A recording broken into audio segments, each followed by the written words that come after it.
is available at all OHSU health centers and News Channel 8. Gloria Estefan and ER's Noah Wiley this week on Live. This summer in Atlanta, the greatest spectacle in sports, the Olympic Games, return to America on NBC. What time is it? Game time! Flight 23 for Seattle is ready for takeoff. Oil pressure's good. Okay. Hydraulic quantity's good. Flaps are set to 0. Parking brake set.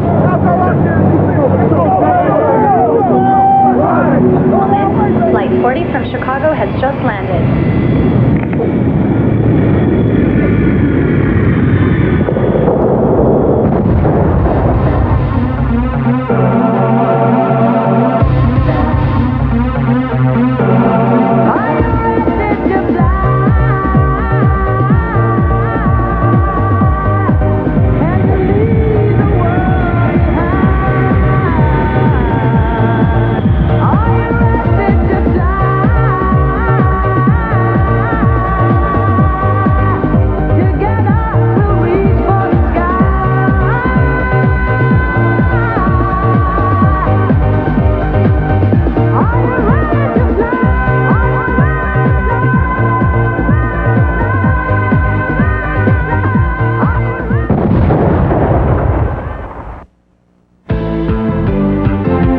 This is NBA Showtime, the 1996 NBA Finals.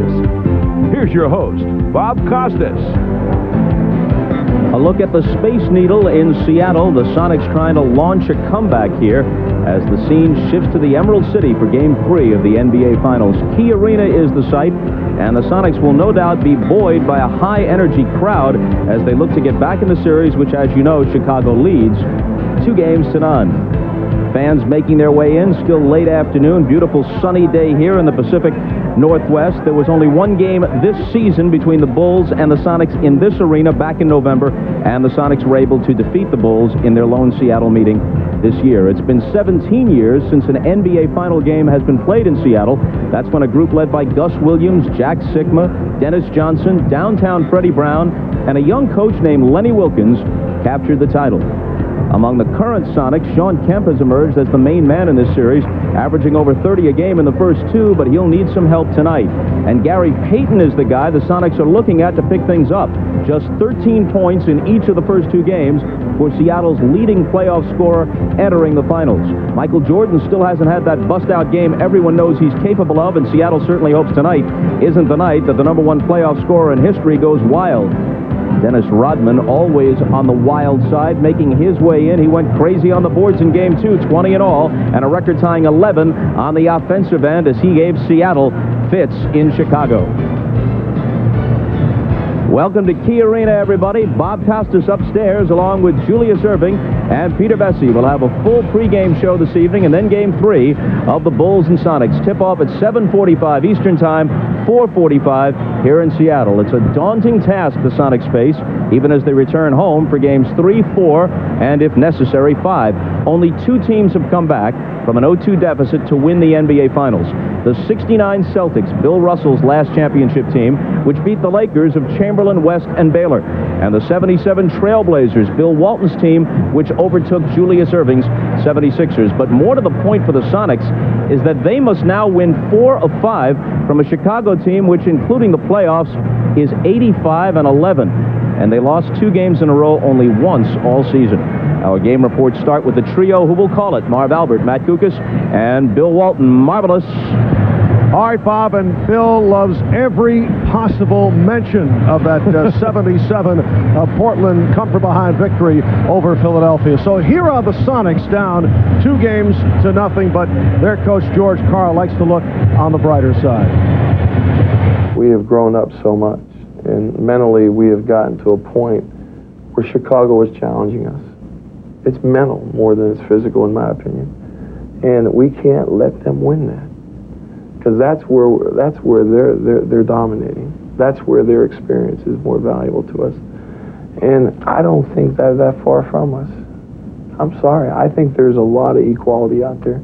And I might be the dummy of America right now, but I think there's more equality out there than separation. All right, Bill, do you buy that? Marv, George Karl, he seems to be searching, almost pleading for confidence, and he'll certainly get that from the fans today. But Seattle's biggest problem has been their offense, their lack of ball movement, their lack of team play. In the regular season, these guys really passed the ball well and rarely turned it over. In this NBA Finals, through 2 games, absolutely nothing there. But consolation for Seattle is that 10 years ago, this is where Michael Jordan was, where his teammates were standing around watching him play. Unfortunately for Seattle, they don't have 10 years. They have to win today, Marv. All right, as for the Bulls today, here are the thoughts of their coach, Phil Jackson. We know that it's a do-or-die game for the Sonics. I mean, this is the one that, nails the coffin lid shut if you can get this game. So we know the Sonics can play a desperate game, and we're going to have to measure that and have the poise to counteract it. And their backs will be to the wall in this pivotal 3rd game of the series. On a serious note, Matt, it's been a similar pattern for the Chicago Bulls over the first 2 games. They have shut down the Sonics defensively in the 4th quarter. Well, Marv, Chicago was the best defensive team in the league, and they always seem to save their best for last. 4th quarters in the playoffs, downright stingy and getting better each series. And it's talent, experience, and intensity at just the right time. And that's why Chicago is 2 wins away from winning their 4th NBA championship. All right, for more on the Bulls and the Sonics, let's check in with Jim Gray. All right, thank you very much, Marv. Well, I spoke with Michael Jordan, and he told me that the Bulls must be able to withstand the very early surge and all the emotion that will be in this arena from the Seattle Sonics. He says he knows it's going to be loud, wild, and crazy here in this arena. He says we must do everything in the first 10 minutes. We must come out focused. In the past 2 games, the first 2 games of this series, we were lethargic in the first quarter. If we're that way in this game, we will not be able to come from behind because of the emotion of this building. He said we must de-energize them. We must find a way to get out off the blocks early, and that the first 10 minutes will be the most important minutes. He said that a desperate team does desperate things, and that a wounded dog can be a very dangerous dog. Now for more on the Sonics, let's go to Hannah Storm. Well, Jim, Michael Jordan talking about taking the formidable crowd here out of the game, and that's going to be a tough task early on, as Key Arena is one of the loudest arenas in the NBA, and this city has worked itself up into a fan frenzy following the SuperSonics run to the NBA Finals, as evidenced by this scene at Boeing Field. Now, keep in mind, this is at 3:50 a.m. on Saturday morning, the team arriving from Chicago down 0-2. There were no less than 1,000 fans to greet them at the airport. And the Sonics will desperately need the help of that 6th man, because their fine 6th man, Nate McMillan, off the bench, will be unable to produce for them today. He will not be able to play in the game today, although he seemingly looks fine here shooting around a couple of hours ago. The disc injury in his back is too painful to allow him to play, and he told me unless something drastic happens, we will not see him for the remainder of the finals, because he will risk permanent damage to that back. That has severely damaged the production of the bench, which has only 11 field goals in this series, 10 of them from Sam Perkins, and to match that, they have 11 turnovers. Disappointing from a team that was able to go 9 deep in the regular season. Marv? Well, I'll take it in this case, Hannah. Thanks for the report. And bad news for the Sonics, and tough news for Nate McMillan, a classy veteran, missing out on his chance to participate in the NBA Finals. Some of the NBA's best defensive players have been on display in this series. Jordan, Pippen, and Rodman were on the all-defensive team, and Seattle's Gary Payton was the NBA's Defensive Player of the Year. But Payton has not come through in this series on the offensive end, just 13 points a game, and a total of only 9 assists in the 2 Seattle losses. Yesterday, he spoke with Peter Bessie.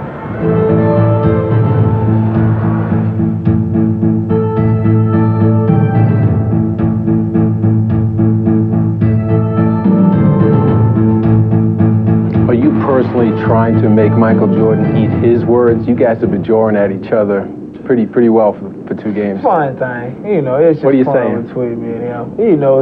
He's intense, I'm intense. We both competitors. It's nothing against him. I know he's a great basketball player. He is the greatest basketball player that played the game. But you don't back down from him. That what makes him respect you more when you go at him and he comes back at you. So it's no big thing. Me and him, we just having fun out there. Gary, wouldn't you prefer, as the best defensive player in the league, to guard Michael Jordan MVP? It probably would be like that, but it can't be like that. Nate is hurting. I'm playing too many minutes for me to spend most of my time focusing in on him. I would have to play at least 35 minutes for me to focus my time more on him and try to defend him. But it can't happen right now. It's just something that happened. Nate McMillan is hurt. I have to play 45 to 46 minutes now. And I'm at a position where I'm at the point guard where I got to control my team more. And if Nate was there and I can go to the 2 and do that, then we can probably mix it up like that. But it's not possible right now.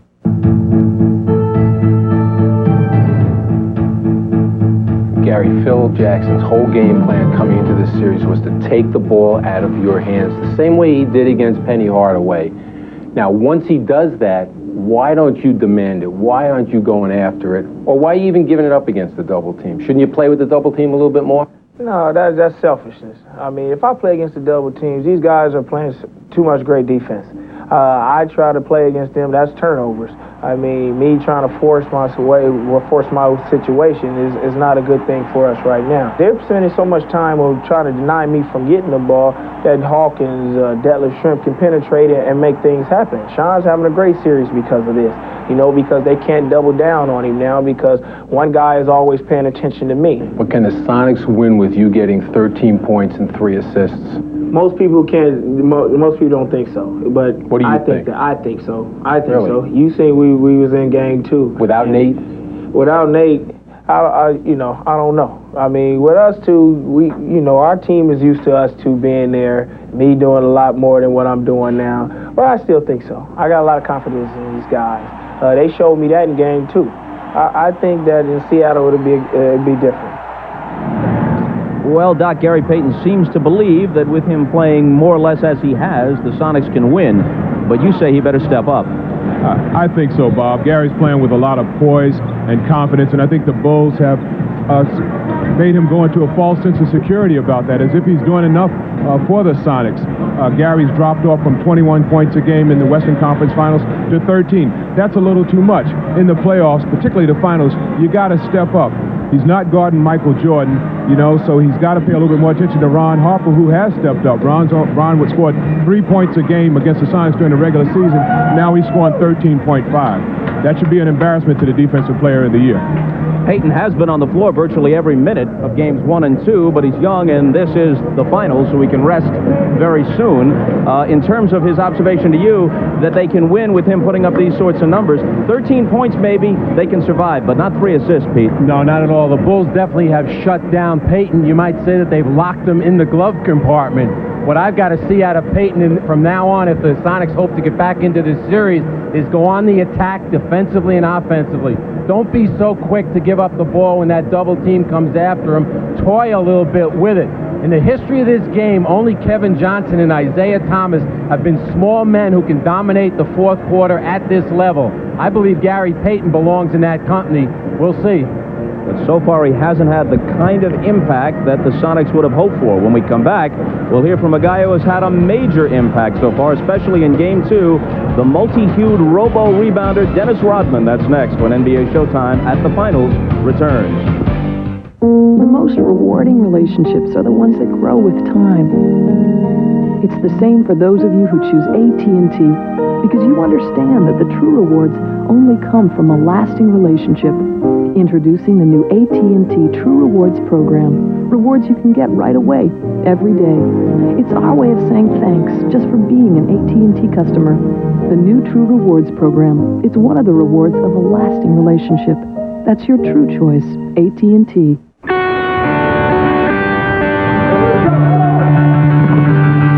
You're going to Atlanta. What do you wear? Champion, outfit of the U.S. Olympic team. There's only one garage that's filled to capacity with these top brand tires. The Sears Auto Center. And right now, new Bridgestone road handlers are all on sale.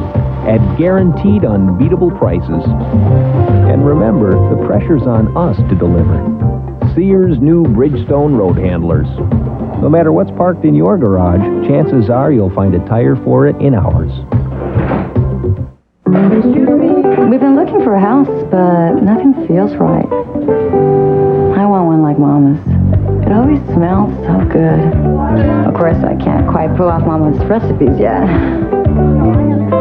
Maybe if I had a kitchen I could actually cook in. For a free guide that can put you on the path to home ownership, call the Fannie Mae Foundation. We're showing America a new way home.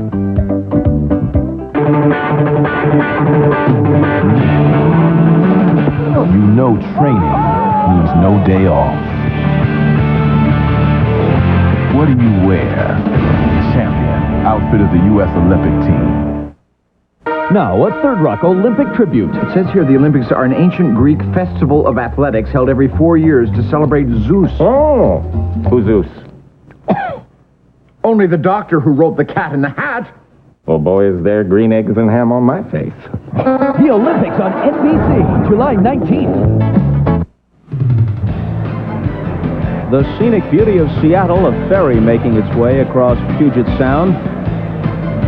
And a view of Key Arena sitting on Elliott Bay. No relation to Willow. An average of 42 inches of rainfall each year in these parts, but it's been gorgeous this weekend.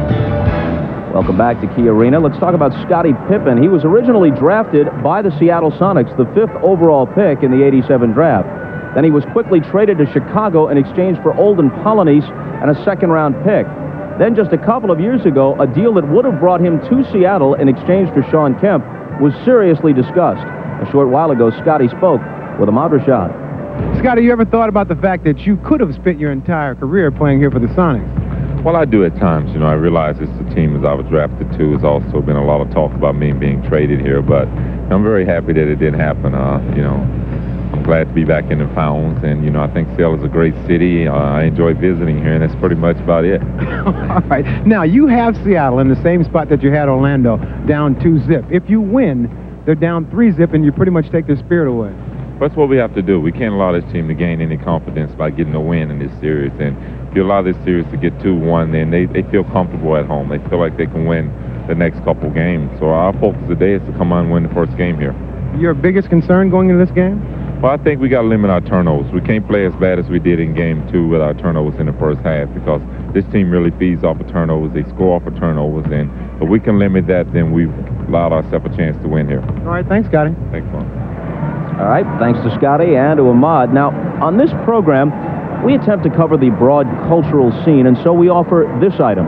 Before the NBA season began, Michael Jordan spent several weeks in Los Angeles filming a movie on the Warner Brothers lot. The movie, titled Space Jam, is due out in November, and Michael isn't the only recognizable character in it.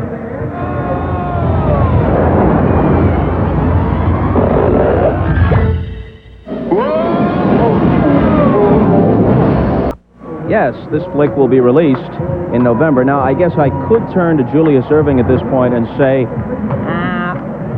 what's up, Doc?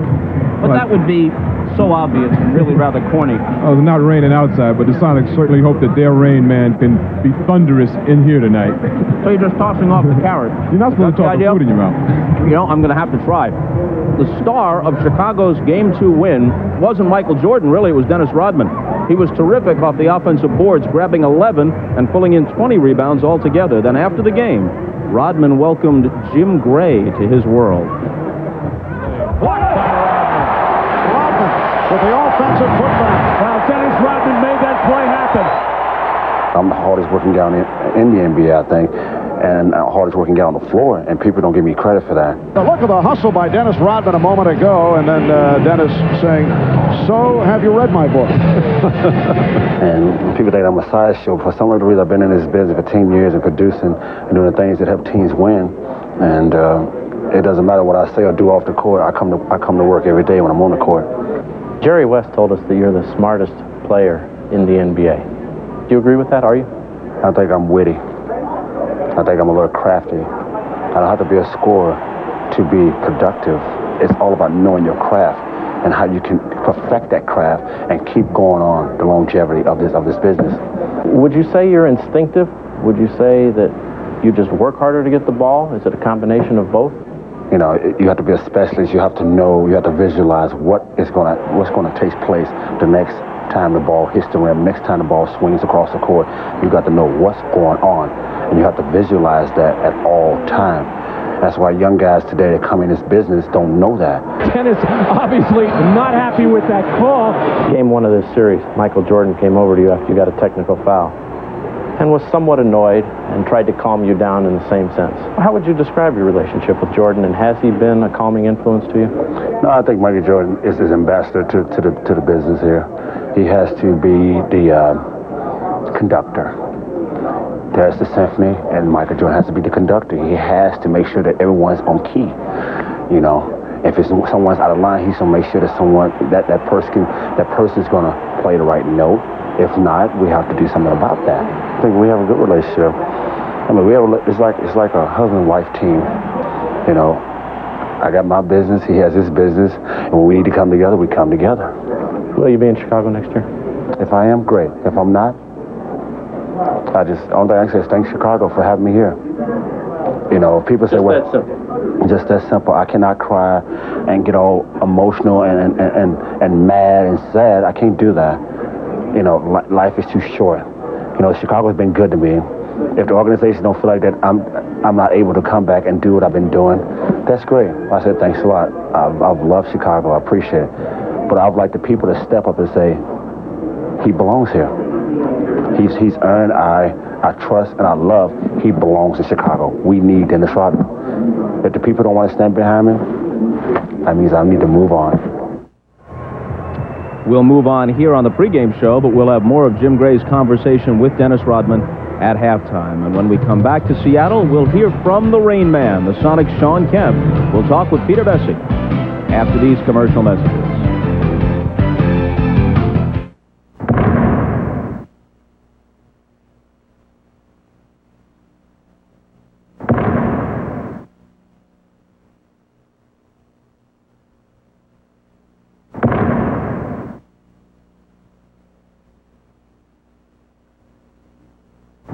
When you wear a pro player jacket, it's not just your jacket people notice. It's your attitude. Pro player. Wear the attitude.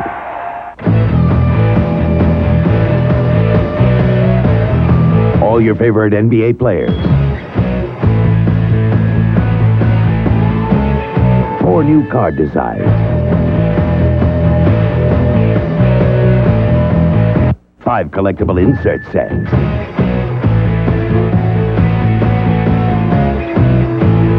2 limited edition cards per pack. Clear NBA basketball. Oh yeah, watch out for hot packs. The NBA is at your fingertips at NBA.com. You have the computer, you've accessed the internet, now log on to NBA.com for all you want to know about the NBA. Interact live in chat sessions with NBA players. See and hear great plays in the NBA theater. And check out postseason action in the exclusive playoff section. NBA.com. Log on and get connected to the NBA.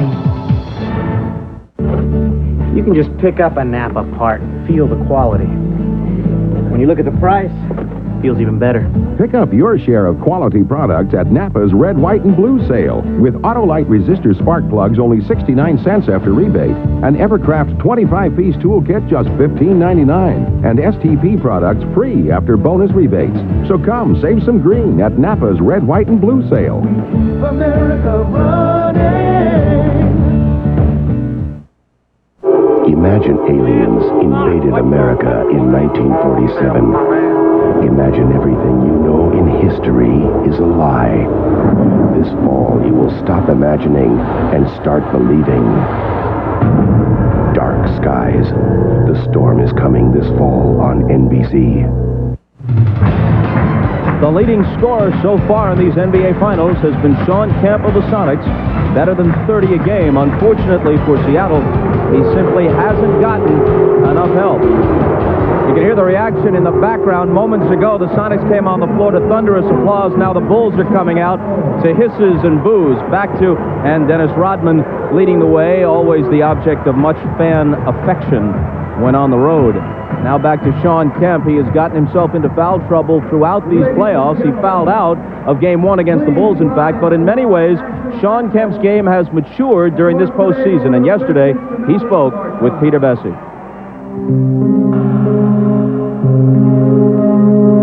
Frustration by Shawn Kemp. Just let that one go. You got to play above the antics of Dennis Rodman. Shawn, what's the mindset of this team? George Karl told me that coming off that plane or on the plane after Game 2, you guys were very, very quiet. Mm-hmm. Oh, a little quiet on the plane, a little disappointed. But, you know, you got to still have hope and believe, and just got to come out and play a little more energy, a little more fire. You know, hopefully make the guys a little mad, a little angry when they sit around and think about it today, and we come out fighting. What's going to make you angry? I think just thinking about it. I think anytime that you've had success, and especially when you struggled in the past and you come back and you made it to the championship, now it's hitting you. They're doing it good to make it to the championship unless you win it. And hopefully we can start realizing that as a team and come out and play with some fire. Michael Jordan said that the guys that have not been through this finals experience, his teammates have been passive. Do you notice that with your guys, a change from the previous 3 rounds to this round? I think so. I think because the defense have picked up the intensity instead of guys being guarded, you know, 10 or 15 feet outside the rim or used to dribbling the ball up court. Now they're being pressured dribbling the ball up court.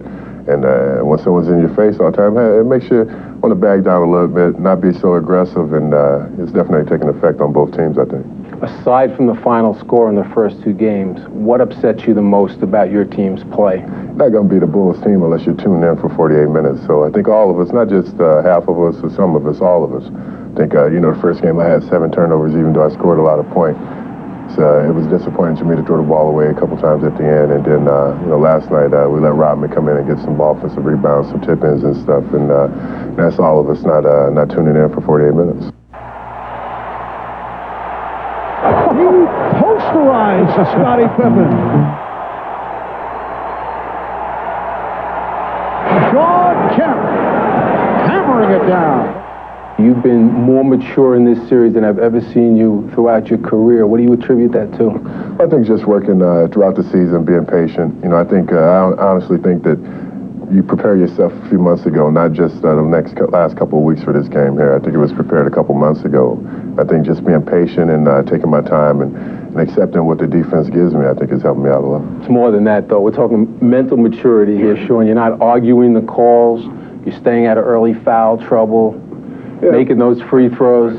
Which I sat back and I've watched a lot, and I watched Chicago play a lot of teams this playoff. And the one thing that I did see was the first round, they frustrated Alonzo so much where I saw him getting ejected out of the game, and I saw him, you know, really lose control of himself because I knew he wanted to do so well out there. And I think that's what happens a lot. That when you play against Chicago, you know, they're so used to guys just coming out and trying to score offensively on them. Sometimes you get yourself in trouble. So the thing I've done, I think, is really been patient. You know, play defense, get some block shots, rebound the ball, and it keeps me into it, not just at the offensive end, but the defensive end, too.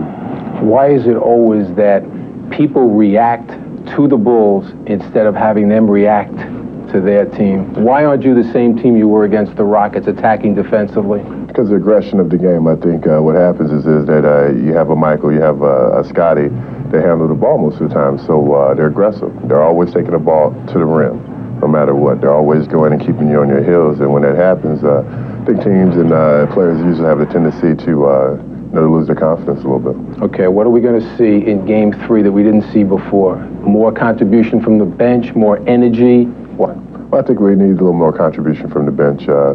Maybe some guys that step up. Sam's played well for us in the last couple of games, but I think we're going to have to come in and maybe use Frank a little bit, help us rebound the ball. You know, Irvin may have to stay out of foul trouble a little bit to help us out along in the fourth quarter a little bit. So, you know, somehow we're going to have to utilize our big men a little bit more, I think, later in the game. I think that's what Chicago does a lot is, you know, they switch up big men. Then later in the game, they put their big men in. They're able to get the tip-ins on the offensive board and to have good position on the defensive end. You know, as these playoffs approached, it appeared for a while that Shawn Kemp was regressing. He missed the team flight late in the season. Then in the final meaningless regular season game against the Nuggets, he got tossed for fighting and thus suspended for the first game of the playoffs against Sacramento. But as we turn again to Peter Vesey, ever since those incidents, it looks like he's turned a corner. I'm really proud of Shawn Kemp's development in terms of his game, his personality, and as we just heard his expert analysis of this series, he seems to really be trying to make the concerted effort to do the right thing, as opposed to players like, say, Derek Coleman, who's committed to doing nothing or his thing. Well, let's turn to the doctor.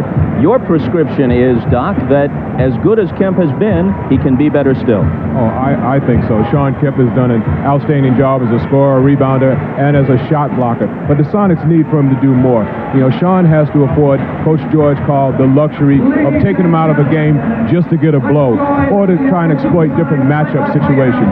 It totally discombobulates a coach's game plan if players are forced out of the game because of fouls. And Shawn Kemp and Irvin Johnson have been very guilty of this. I think I heard most of what you said, Doc, but they're already roaring at Key Arena. So, we're closing in on Game 3 of the finals, the game that decides if this becomes a series or if Chicago puts the champagne on ice. We'll hand it over to Marv Albert, Matt Gukas, and Bill Walton for the call as the NBA Finals continue on NBC after these messages from your local station.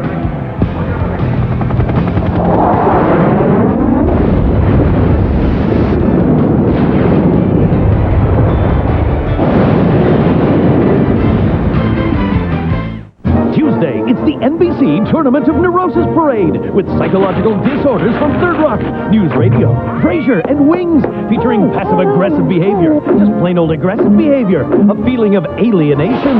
I'm not human. Okay. And an Oedipus complex. Oh, mommy. You'd be crazy to miss it, NBC Tuesday. Where will Sky 8 take you next? Larry Shoup has the dramatic pictures from Sky 8. Fly along for exclusive live reports and in-depth coverage you can't see anywhere else. These strange and icy conditions forced... You haven't seen the whole story until you see it from Sky 8.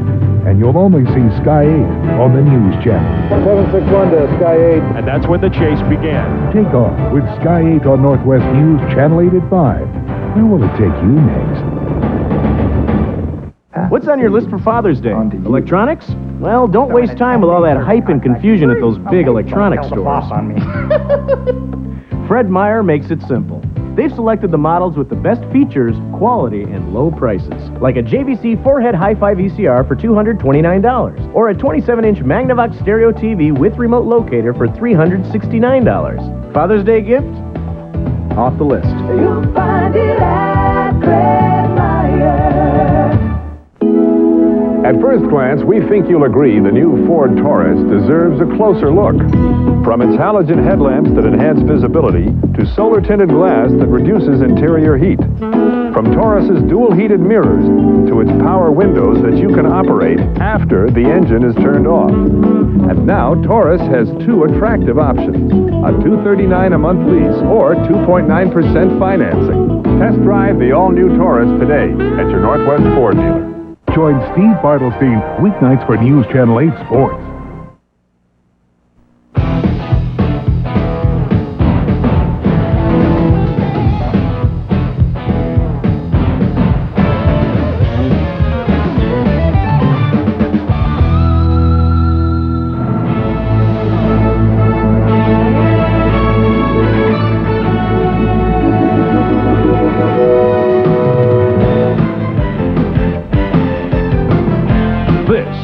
The NBA on NBC. The 1996 NBA Finals. It is a beautiful 65-degree day in the Pacific Northwest as you look at the new Key Arena located in downtown Seattle. This capacity crowd of better than 17,000 is hoping their Sonics can get back into the series after losing the first two games on the road. It's the Chicago Bulls and the Seattle Sonics in Game 3 of their best of 7 NBA Final Series. Hi, everybody. I'm Marv Albert along with Matt Gukas and Bill Walton. And Bill, the major concern of the Sonics, the fact that their all-star point guard, Gary Payton, just has not done it in games 1 and 2. What do you look for tonight from Payton? Marv, Seattle's making this just way too complicated, and because of it, Gary Payton had been a non-factor offensively. Late in game 2, Gary Payton had a terrific look, wide open with the game on the line, and he barely drew iron. The frustration's so very evident. He's their dominant offensive weapon. He carried them through the Western Conference playoffs, but in the finals, he's been virtually non-existent. Now, the strength of Gary Payton is his competitiveness, and the decision not to put Gary, the Defensive Player of the Year, on Michael Jordan has totally taken Payton out of his game. He needs to ride the fans, Marv, their emotional lift, and have a breakout game against Jordan. And Matt, it's clear in the first 2 games of this series, the Sonics' major emphasis has been in the direction of Michael Jordan. Seattle's strategy has been to double-team Michael Jordan. Easier said than done. He is too quick and too alert. In the post, Jordan knows help is coming. He feels the double team coming from the top, but escapes with a hard spin to the baseline. No weak side help and no chance. Then with that left Schrempf on Michael, Percy Hawkins comes to double. Then Gary Payton makes it a triple team, and all fail to keep him out of the middle. The draw dish to Pippen for one of his 8 assists in game 2. Now this production would be outstanding for anybody else, but Michael is not satisfied at all. You get the feeling that Michael is due for a monster game before this series is over. Well, they are pumped here in Seattle, ready for game 3 when we come back. Figures to be a wild scene for the introduction of the starting lineups.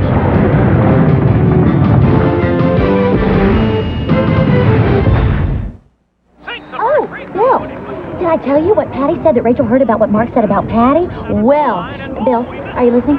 Anyway, Patty ran into Rachel, who had run into Mark at a party. So, according to Bill, are you listening to me or to the game?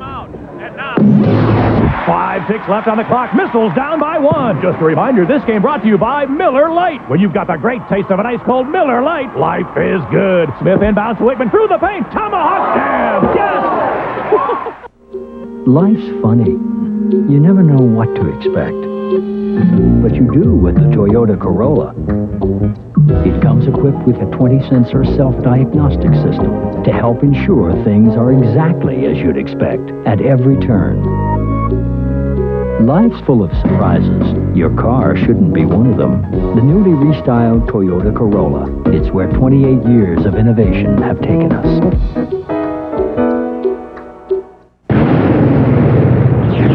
Carbon monoxide isn't the only thing to worry about coming from your tailpipe, because with every stroke of your engine, motor oil is being vaporized into exhaust, leaving less and less protection. That's why there's Castrol GTX 10W30. Of every leading 10W30, Castrol provides the most protection against volatility burn-off. So use Castrol, or watch more of your protection go up in smoke. Castrol GTX, the most protection against volatility burn-off. The NBA on NBC is brought to you by Miller Lite. With a great taste of an ice-cold Miller Lite, life is good. By Toyota and their full line of quality cars and trucks. Toyota, I love what you do for me. And by MasterCard. It's smart money.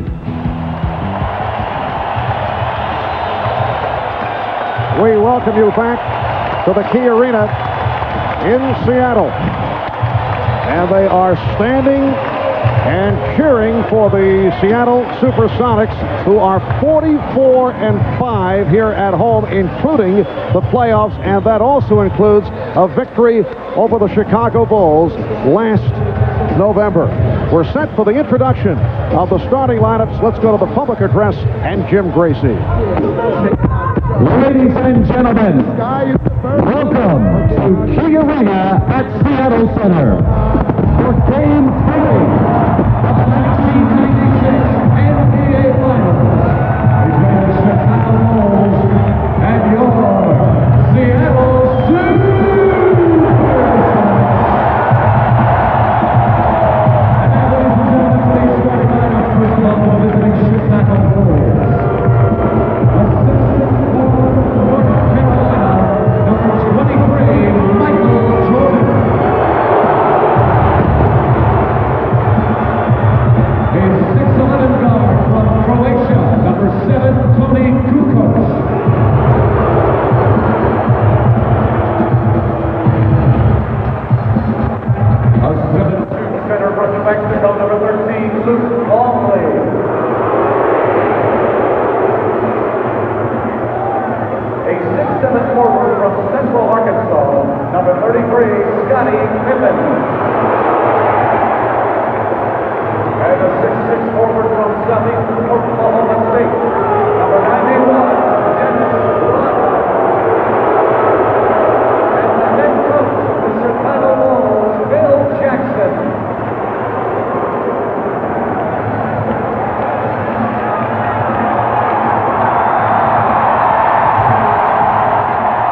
and Hannah Storm. We have reports from both.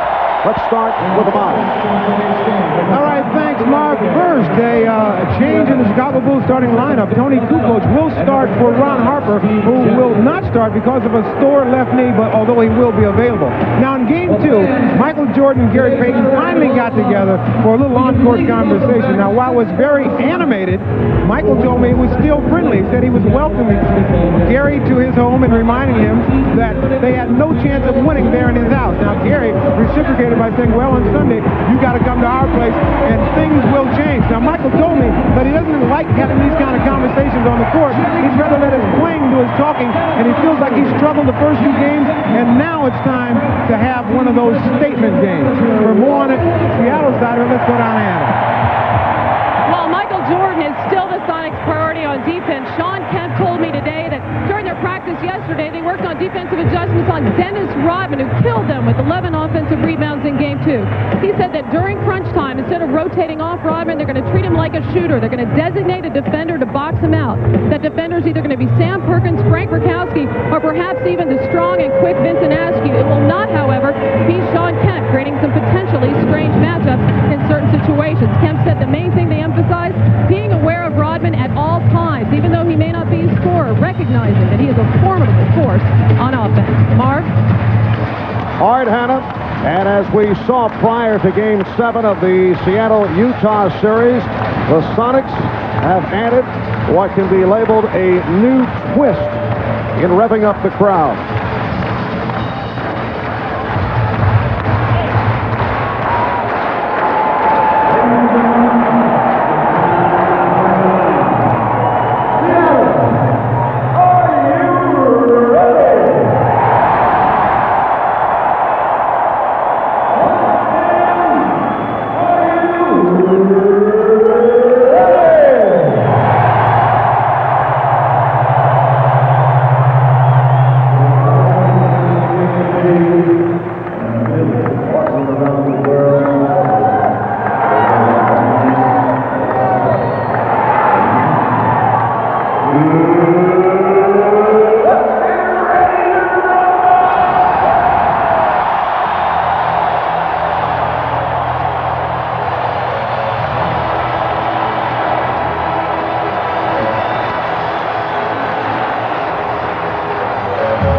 Boxing ring announcer Michael Buffer making the trip to Seattle, but you know, he might want to consider switching to the decaf latte.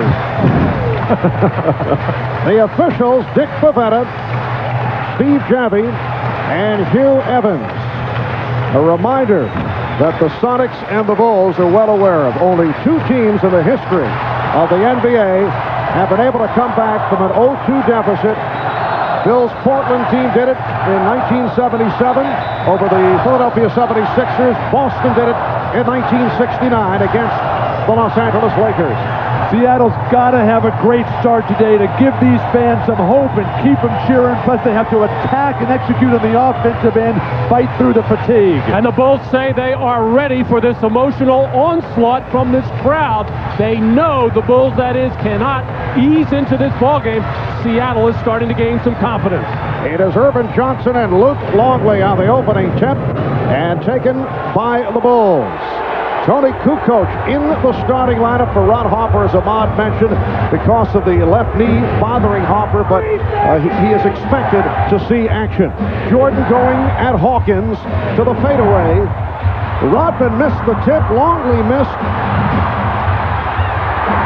And Payton came up with the loose ball.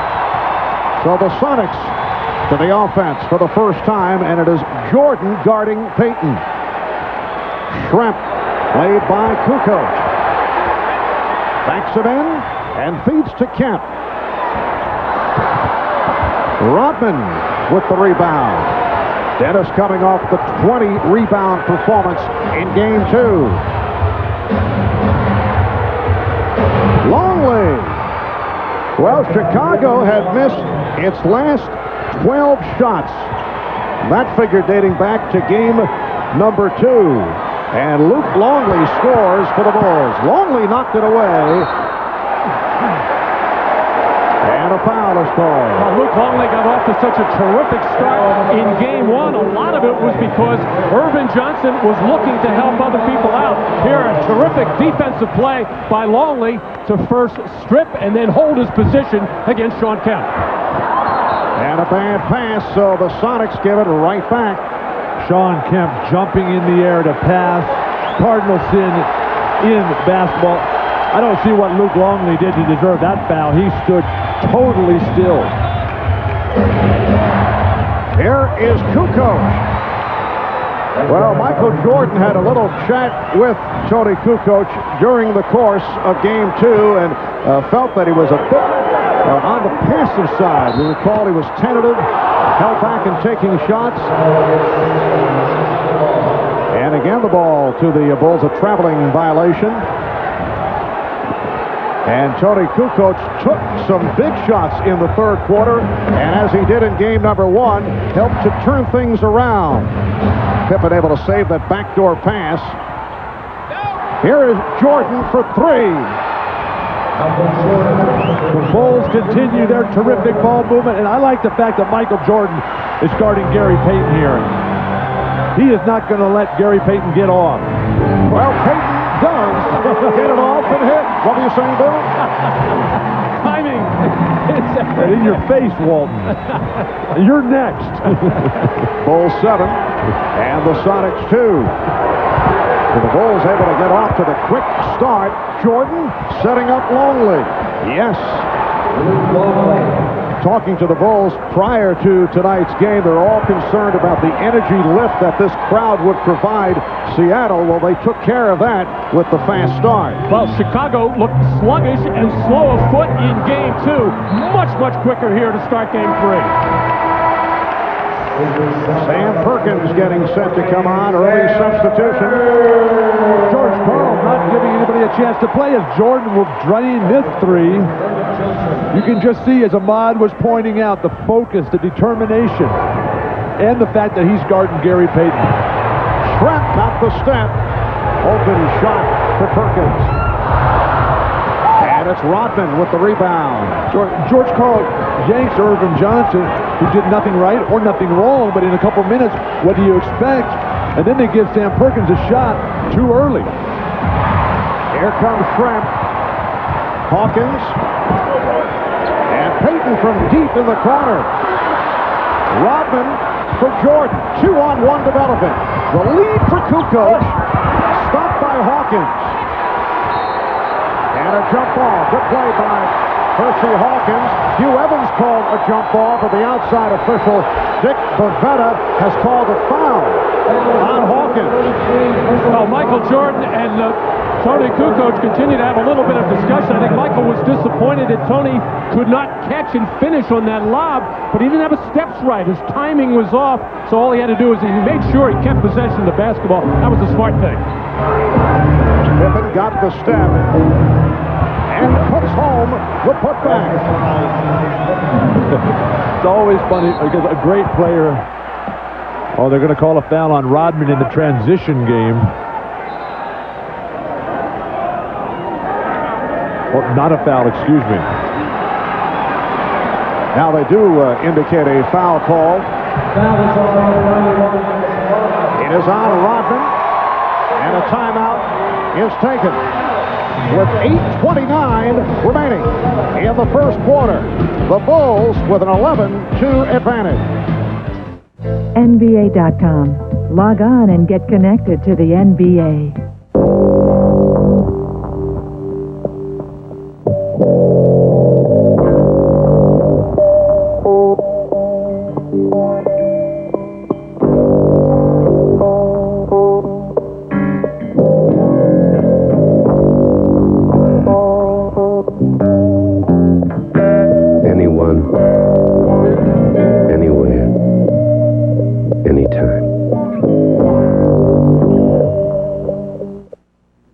This man thinks he's just won the lottery. He hasn't. He also thinks he's tasted new Miller beer. He hasn't. Brand new Miller beer. Why miss out? Look for the red label. Okay. So you're out in the middle of nowhere, trapped inside a giant maze. A 10-ton ball is chasing you.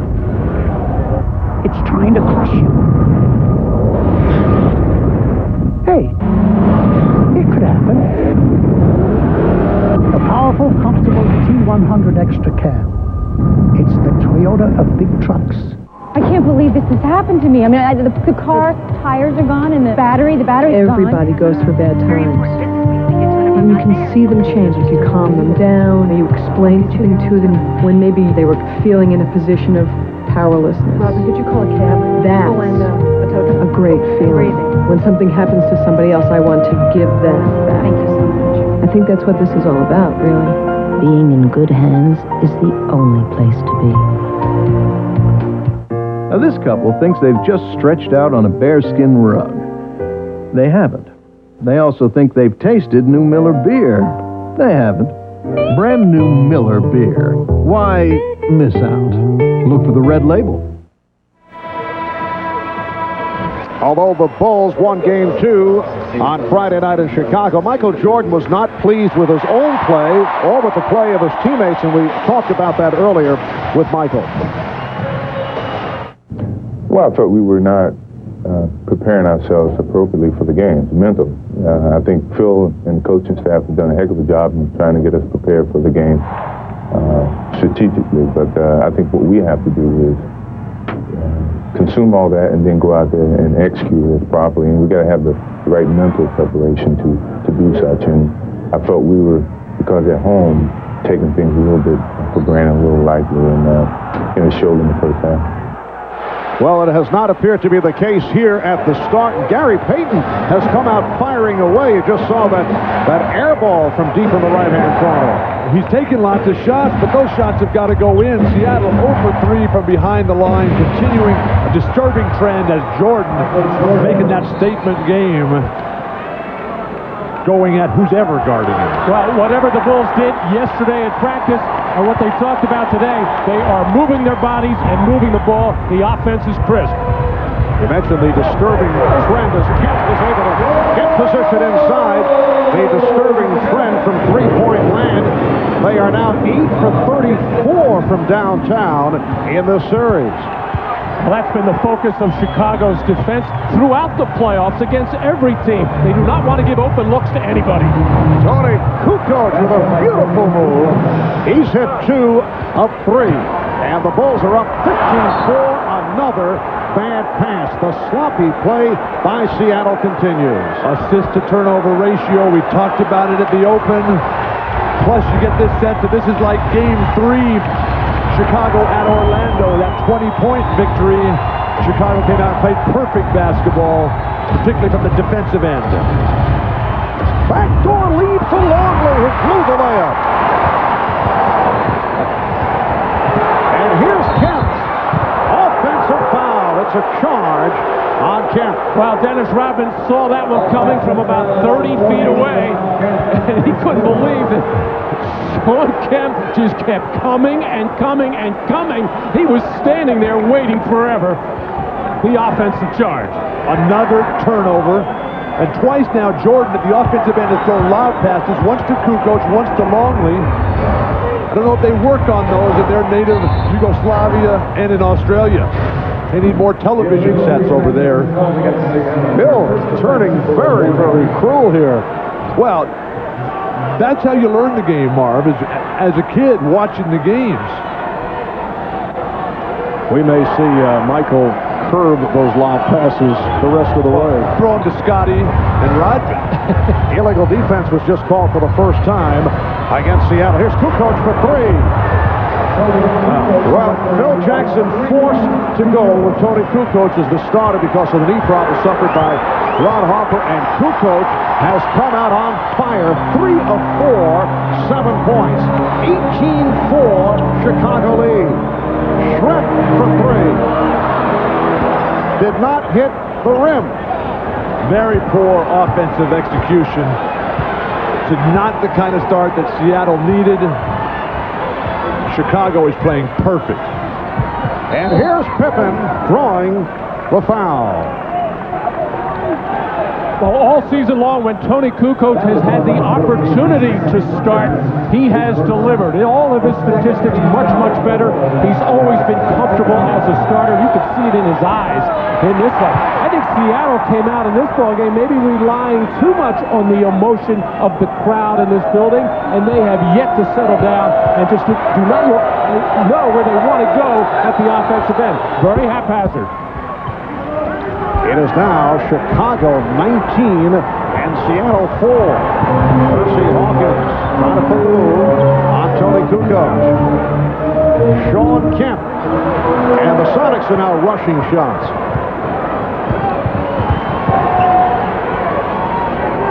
Longley with the pick.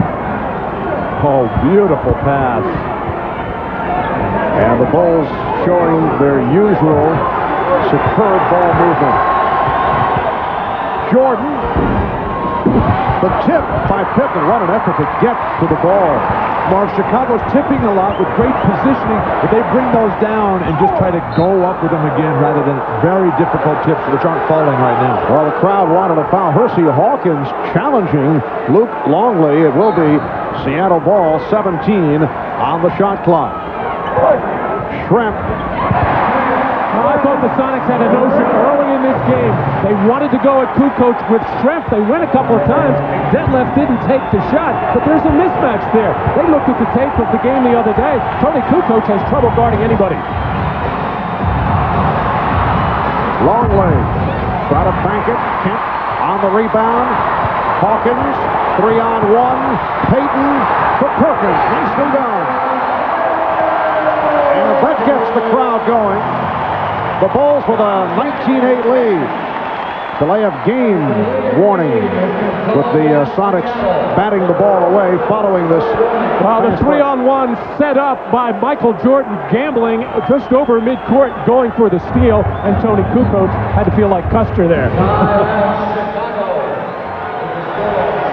And the Bulls call for time. 4:50 remaining in the first quarter. It's mine. It's all mine. They have now entered Prague. What? This is impossible. Entering Yamato. How can they do this? Madrid. Stop. Abu Dhabi. Stop. Shanghai. Every day, MasterCard opens over 3,000 new acceptance locations worldwide. Oh, at least we still have Cochabamba. No! MasterCard. It's smart money. Deluxe your luck with the McDonald's Deluxe Monopoly game insert in today's Sunday newspaper. 2 chances to win big instantly. So pull the tickets. There's $1 million instant winner in someone's paper. It could be in yours.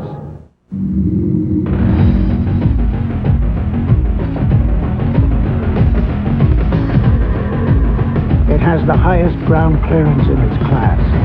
But more importantly, 1996's pickup truck of the year comes with 190 horses, all with big chips on their shoulders.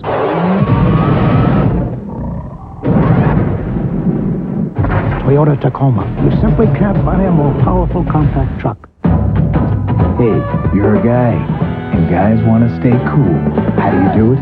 With new Speed Stick Gel, proven to keep you drier than any other gel. It's the best gel protection. New Speed Stick Gel, just for the guys.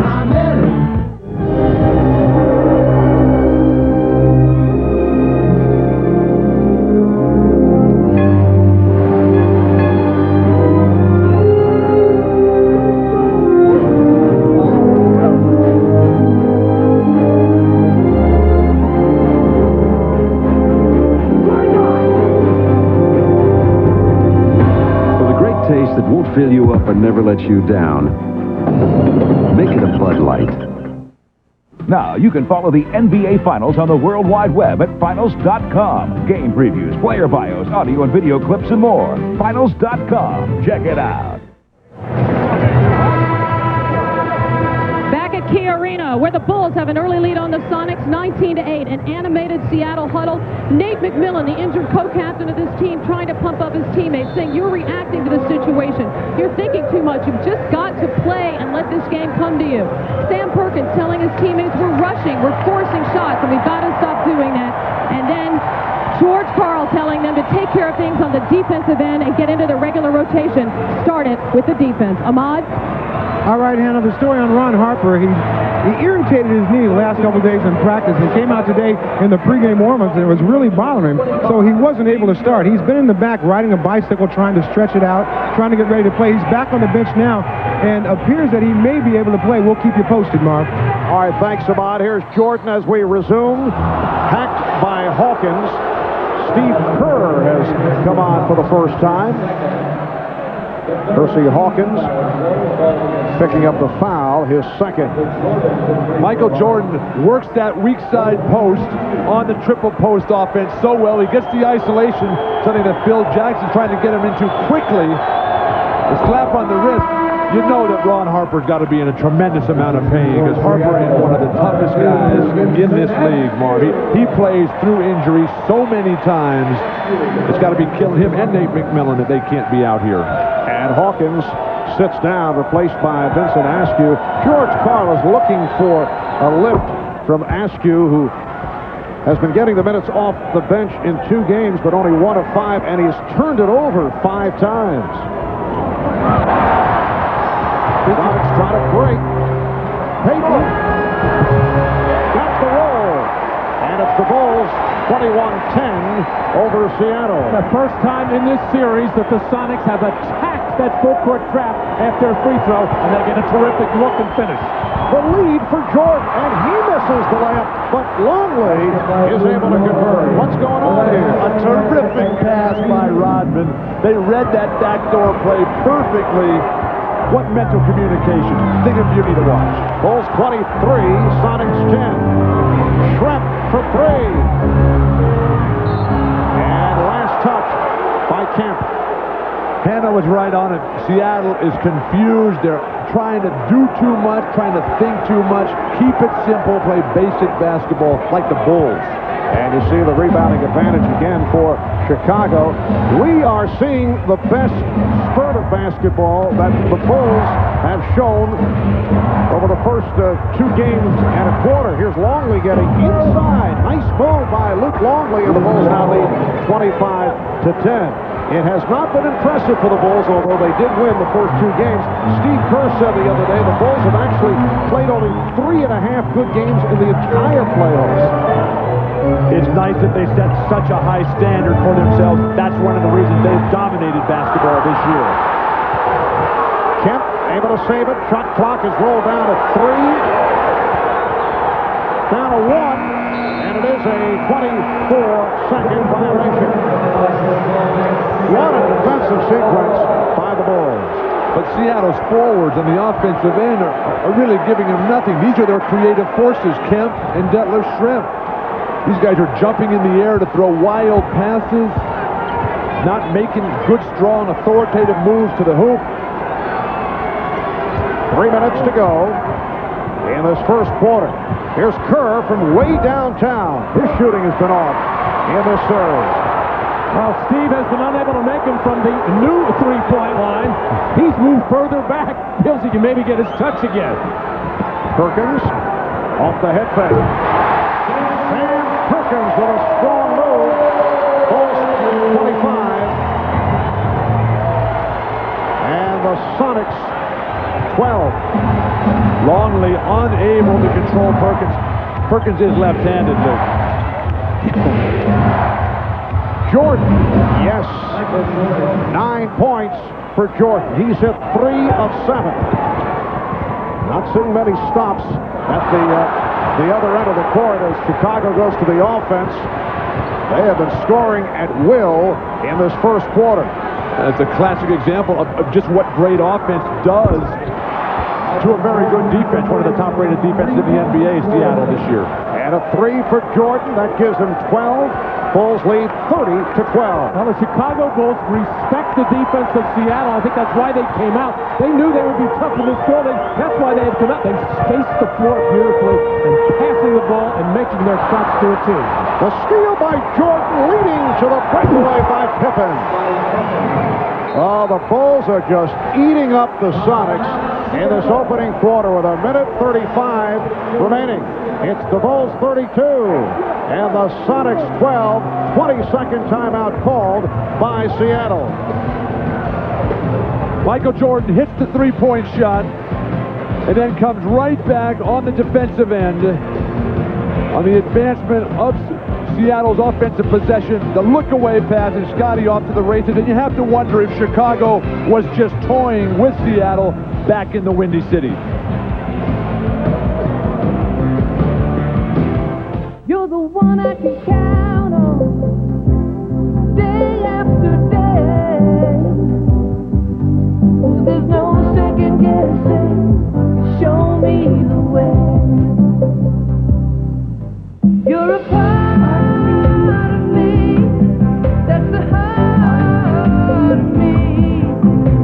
Together we are harmony. Dr. Pepper, you're a part of me. Whoa, check it out. Yeah, the new Jet Ski 1100 ZXI watercraft. The best from 95's Watercraft of the Year. Plus more power, auto trim, radical carving, and Kawasaki's air induction system hull for better acceleration, higher performance. Cool. I want it. I want it. I want it. Get up to $1,500 cash back or 0 down 9.9% financing through June 30th.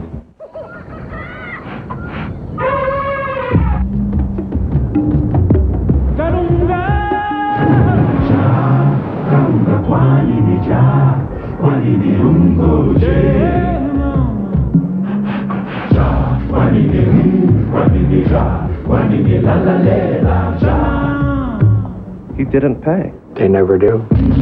Now Snickers is even more peanuts. Tons of them. Now, a Seinfeld Olympic tribute. Hey, look. Supposed to tip on a takeout order? Not when you're carrying the torch. The Olympics on NBC, July 19th.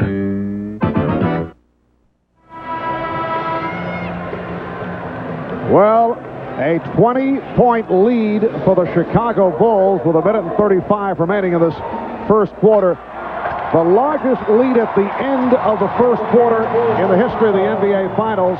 20-point lead by the Lakers over the New York Knicks back May 6th, 1970. That was game number 6 of that best of 7, followed up by the long-remembered Willis Reed appearance in Game 7 back at Madison Square Garden, leading to the victory in the series by the Knicks over the Lakers.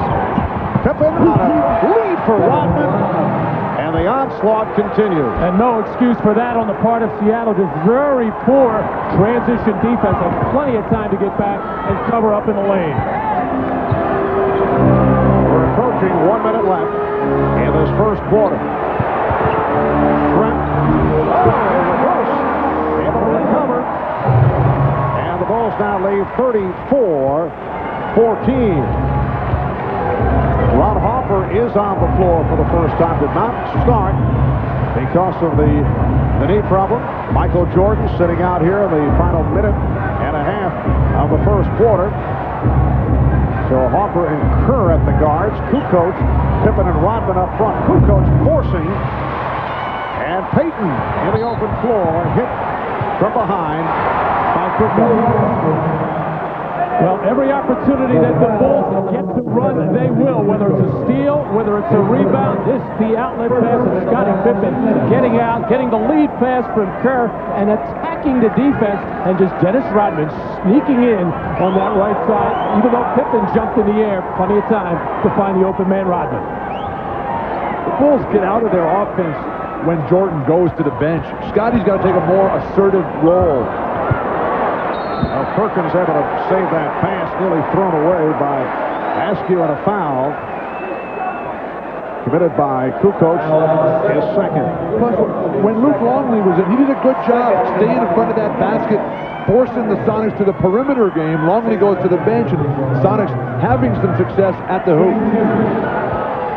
Sam Perkins at the line with the Bulls over the limit. Sam coming off a 5 for 10 shooting performance, 13 points in game 2. Now Jordan returns. Harper sits down. Don't know if Harper's going to be able to give much today. He looked a little gimpy out there, Marv.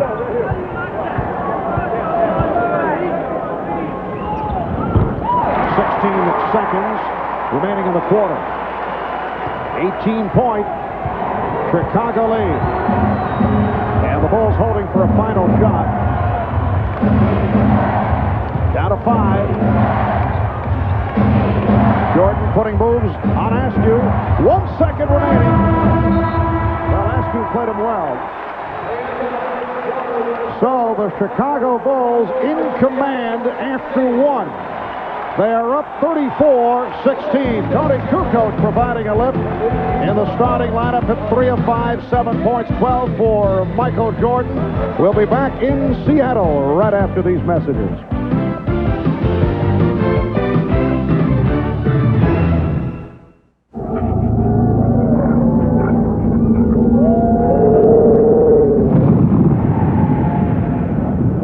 It's bigger than its predecessors, more powerful, and yet beneath its tough exterior, it's also more accommodating and approachable. Plus, it's available in 2-wheel or 4-wheel drive. Introducing the all-new 4Runner. Sophisticated, refined, fearless. Hey, you. Want to get this Motorola pager? Okay, first do this. Then send in $35 and 10 proofs, and you'll get this. Plus 6 months of free airtime from Mobilecom. But that's not all. Wink? That's right. Each week you'll get beat for great deals on fabulous stuff like this. Tommy, tell them what else they can win. A new car. Nice Hummer. Do. Get the pager. Join the network. You were chicken as a little kid. You were chicken as a bigger little kid. And now that you're grown up, you've got one last chance to do something really, truly daring. Chicken pizza? Sure, we know it sounds scary. But come on, you can do it. Great. Sure it is. With 100% chicken breast and 100% Pizza Hut pizza, it's delicious. You'll never be chicken again. Hi, what's your name? We stand corrected.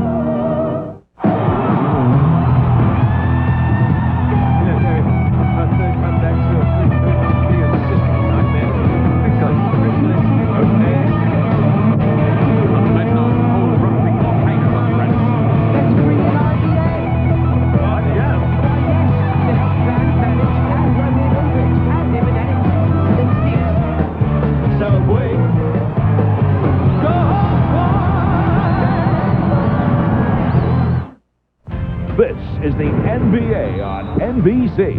The 1996 NBA Finals.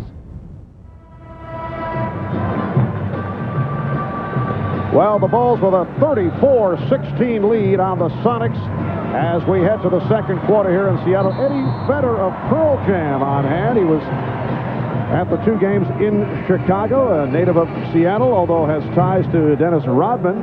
And there's Kenny G, who did a terrific job with the anthem prior to the game, although Bill Matt was disappointed. He thought Kenny G would sing the anthem. A little confused about it. Kenny is a regular Sonic fan. Played the national anthem the opening night here, but the Sonics are shooting themselves in the foot here. They got 6 turnovers. They're 0 for 6 from behind the line. They've given up 6 offensive rebounds. They're down 18 points.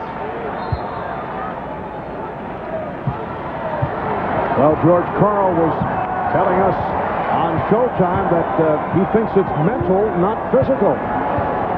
It may be a bit of both here in the first half. Well, the Bulls have brought their A game in that first quarter. By Payton. And it's now Chicago 34 and Seattle 18. Bill Wennington on the floor for the first time. Jordan with Pippen, Kukoč, Weddington, and Rodman. Shot clock at 6. Jordan got the step, rejected by Kemp. Sean Kemp came over and made the block. Jordan is very frustrated. Just 2 seconds on the shot clock. He is playing so well. His teammates, Kukoč, not keeping up with Michael Jordan today, and he's frustrated about it. All right, Jordan. Will it count? No. 24-second violation. Well, Dick Pippen, the trail official, having a look at this, but so difficult to hear. You see the shot clock on the left part of your screen. Very, very close. Michael Jordan, in his inner ear, he felt it was good. But, Bill, you have gotten the matchup that you have wanted so far in this series. Payton and Jordan finally matched up. And that was the first turnover committed by the Bulls. Foul on Weddington. I just don't understand why Seattle waits for game 3 to get it going. Or to get behind by 16. Absolutely. Payton, Askew, Hawkins, Perkins, and Kemp on the floor for George Karl. Here's Payton for 3. They cannot hit the three-point shot.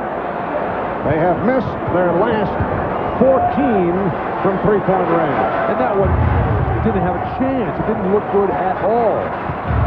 Weddington run into by Askew. And right away now, Michael realized that he is being defended by Payton. He is just going to run to the low blocks on either side and try to be the post man in this triangle offense and try to get inside as much as possible. Not that Payton is much smaller, but Jordan certainly stronger than Gary Payton inside. And you recall they got involved in a heated exchange during the fourth quarter on Friday night. Jordan said it was just conversation. He said he can't get in my head. I'm pretty sure he's not going to let me get in his head. Jordan said to this point, that is a standoff. Kukoč. Oh, what a move by Jordan, but not able to hit. Just watching Jordan and getting in up close to his face and seeing the defensive effort. Askew with the floater. And the Sonics showing some signs. They are now down by 14. But Jordan's presence just so inspirational. And the crowd very much back into it. Hugh Evans calls the foul on Gary Payton. 8:01 by Seattle. And right away, Michael wanting to take that weak side post position against Payton, and Payton battles hard. This is why he is the defensive player of the year, and really, that was not a foul. That was just good, hard, tough post defense. If that were two big men, they wouldn't have blown the whistle. And the battle continues between Jordan and Payton. Jordan turned it over, picked off by Hawkins, who was blocked by Pippen for the foul on Scottie Pippen. And Michael is forcing things a little bit right now. He wants to take it to Gary Payton in every opportunity. Timeout taken by Phil Jackson. 2:04 gone by in the second. The NBA Finals continue. Game 4 Wednesday night at 9 Eastern on NBC. Everything's gone deluxe at McDonald's with the Deluxe Monopoly game and the grown-up taste of the Arch Deluxe. Better chances of winning big instantly, too. I want a car! Even the prices have gone deluxe. Win Celine Mustang Speedsters instantly. Apple Macintosh Performers instantly. And Citibank Gold Visa shopping sprees instantly. Game pieces are on the new Arch Deluxe and these McDonald's favorites. So win deluxe prizes instantly at McDonald's. On Saturdays, your customers can receive 2-day packages from FedEx. Cost? An extra $10. On Saturdays, your customers can receive 2 to 3-day priority mail packages from the U.S. Postal Service. Cost? $3. And there's no extra charge. On Saturdays, your customers cannot receive 2-day packages from UPS. Sorry. So, what's your priority? Priority mail from the U.S. Postal Service. Plymouth has new ways to shop for a car. Hop on the internet at home. Or visit Plymouth Place, our interactive computer at your local mall, where you can create your own customized Plymouth Neon, Voyager, or Breeze. Take a test drive on the Information Superhighway, where you'll discover that Plymouth is fun, affordable, and a whole new way to shop for a car.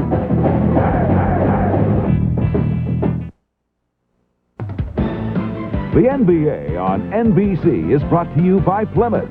One clever idea after another. That's Plymouth. By Microsoft. Where do you want to go today?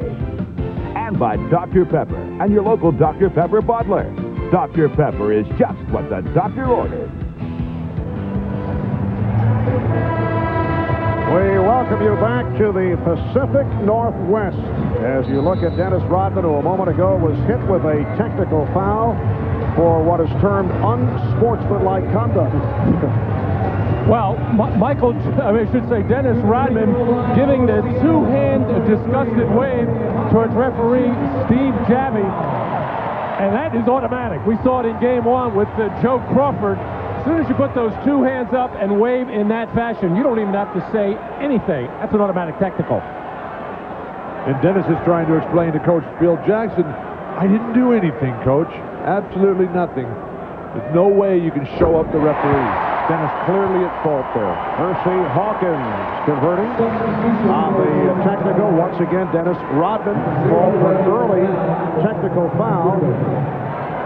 Back in Game 1, that led to the Frank Frykowski-Dennis Rodman controversy.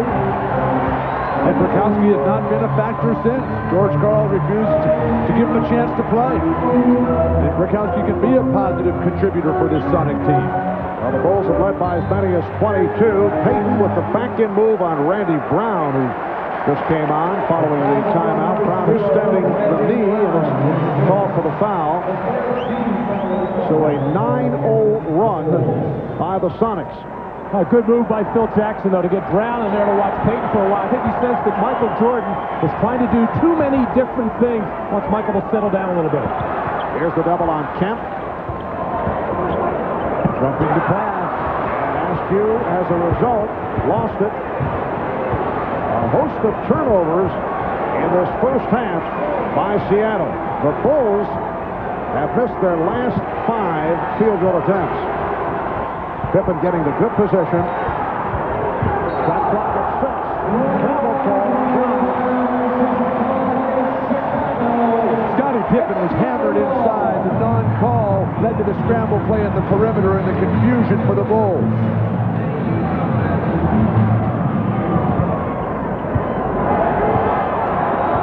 Payton again working on Brown. Payton lost his balance. Payton, oh, what a sequence for Gary Payton. Well, Gary Payton operates so well when he gets the ball down low on the left side. That's one of the things that Ron Harper has kept him from doing it. Brown puts good pressure on, but he shouldn't let him get that deep. But look at the size differential that Randy Brown gives up. Weddington going glass. And now Steve Javie with a call. Maybe a double foul here. Yes, it is. A double. It's on Kemp. And Rodman. And Rodman getting a break there, and Sean Kemp can't believe anything was called against him. He was just boxing out, a push and a shove from Dennis Rodman, and very quickly, Michael Jordan got right into the face of Dennis Rodman and told him, cool it right now. You've already got the one technical, and this was very close here. On the weak side, Rodman and Kemp battling for position. And you see there, Rodman clearly the instigator. Kemp just trying to hold his arm up and box out Rodman. And now Sean Kemp has 2 fouls, but he was not involved in that play at all, and he has to go to the bench. And Rodman also sits down after collecting his second. Schrempf for Askew. And it's a charge. Offensive foul. Vincent Askew trying to make things happen. His offense off, although he's not noted as an offensive player, but with the injury suffered by Nate McMillan, they're looking for a bit more from Askew. Marv, Askew is pump faking that 3-point shot. He hasn't even taken one. That pump fake doesn't work. make another swing pass rather than try to create off an ineffective pump fake as Kukoč is in the lineup. Turnovers a problem for Seattle all season long. Yes, they force them, but they kick it away too many times. 9 turnovers already in this first half. Shot clock at 5. Brown for 3. Randy Brown, who does not think shot first, able to hit from three-point land. So much of that is coaching, bringing the guys off the bench like Purr and Bushler. They make so much of the Chicago bench, but really, these are all guys who nobody really wanted. Much the way Orlando has a bench that nobody wanted, but Chicago, through Phil Jackson, they just have such great ball movement. Everybody willing to give it up because they know, because of Jordan's leadership, he'll give it right back. Randy Brown on that last foul. How about Brown during the regular season? 1 for 11 from downtown and just hit over 3 here in the NBA Finals. 16-point Chicago lead. Shot clock down to 5. Perkins on the rebound. And the officials check with each other. The ruling last touch by Brown of the Bulls. Phil Jackson up the sideline arguing for a double dribble on Sam Perkins, but it was not an intentional dribble, the first bobble of the ball. George Karl wants a timeout. 7:09 remaining in this first half. The Bulls 39, the Sonics 23.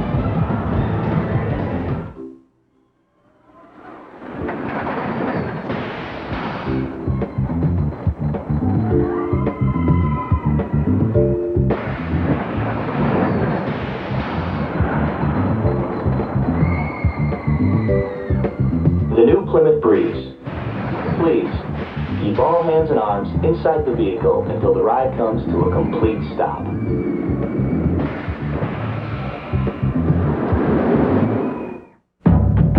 Hey, you're a guy, and guys want to stay cool. How do you do it? With new Speed Stick Gel, proven to keep you drier than any other gel. It's the best gel protection. New Speed Stick Gel, just for the guys. On June 28th, he's coming. And he's bigger than ever. Eddie Murphy is... Your lip is swollen.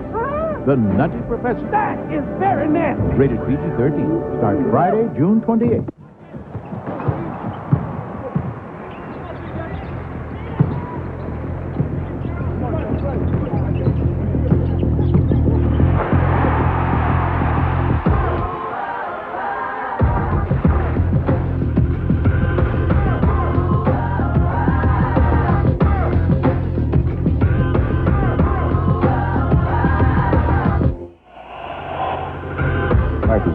Drink it up. After enjoying all the spectacular action of the NBA Finals, you'll know who reigns as NBA champs. Now go behind the scenes to find out where, when, and how they did it. All attendees said. All this with the official 1996 NBA Finals video. Nothing gets you closer to the NBA Finals. Order yours now. Call toll-free 1-888-8-GET-NBA. This fall, a door will be open to a whole new world. Dark Skies. The Storm is coming this fall on NBC. This is not a good stat line for the Sonics. This includes tonight in the first half. They have picked up 41 assists, a low number, and they've turned it over 43 times. Well, it all speaks to their execution on offense. Not enough ball movement, not good passing, and consequently, you're not going to shoot the ball very well. But the Sonics have had problems with turning the ball over all season long. That man, Sean Kemp, averaging 4 turnovers a game throughout the season. He's got 3 tonight, as does Askew. Kemp averaging over 30 points a game in this series. He's got 2 points this afternoon. Seattle had only 10 assists in the game on Friday night. Payton able to chase it down. Schrempf eluding Bushler, who just came on. That left Schrempf with his third field goal. He has 6 points. And the Bulls now lead 39-25. Chicago is led by as many as 22. They came storming out to quiet this crowd. The crowd getting back into it with the good play by the Sonics, who were able to run off 9 straight points. Kukoč will go to the line as he was hit. This is just another example of what I would call careless defense. Yes, it's the way Seattle plays, but let's watch Schrempf first. Having to shake off the challenge shot there, got a good look at the basket, as Schrempf is going to have to do a lot more of that. At the other end, ball goes inside to Luc Longley, and Gary Payton just gambles and comes over and double teams, and then leaves his other defenders out of sorts underneath the basket. You just can't do that. Chicago is the best offensive team in basketball this year by the numbers, but they stick with their patterns. You always sense, well, we know this is coming because they're going to post up a guy, they're going to flash off. Seattle is too much of a scramble. Off the pressure defense, a foul on Bushler. Bulls over the foul limit. 6.5 minutes remaining in this first half. You see Frank Murkowski getting set to check in. Dennis Rodman has been sitting it out, as has Sean Kemp after they picked up the double foul. Kemp is now back on the floor. Sean Kemp very quiet in this first half. 1 of 3 from the field. So Murkowski checks in, and here's his good friend Dennis Rodman getting set to return. Now the courage of Phil Jackson right now, with Dennis Rodman already 1 technical, a couple of personal fouls, a volatile situation could develop, but I think Phil trying to show Dennis that he trusts him.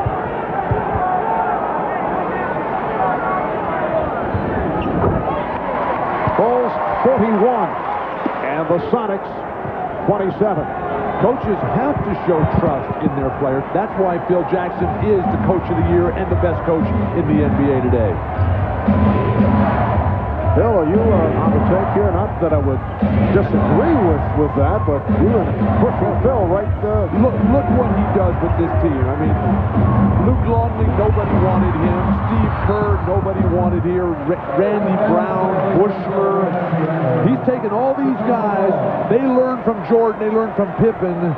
And they get an unbelievable team here that thinks basketball as a unit. Oh, I'm not disputing it, but I think this is about the 5th time it's been mentioned. And I wouldn't say that nobody wanted the players that you mentioned. It's just that they found their niche for this particular ball club. Luc Longley with a nice move as Rodman and Murkowski became entangled. Luc Longley with a terrific start. 5 of 8 from the field, 10 points. Bulls lead by 16. Schrempf for 3. And Rodman with the rebound. So the Sonics 0 for the last 15 from 3-point range. Jordan got caught. Oh, Michael Jordan with a couple of miscues here in the first half. Oh, nice pass from Payton. That left Schrempf with 10. Chicago's lead is now 14. More and more plays like that will get Seattle right back into this game and into this series.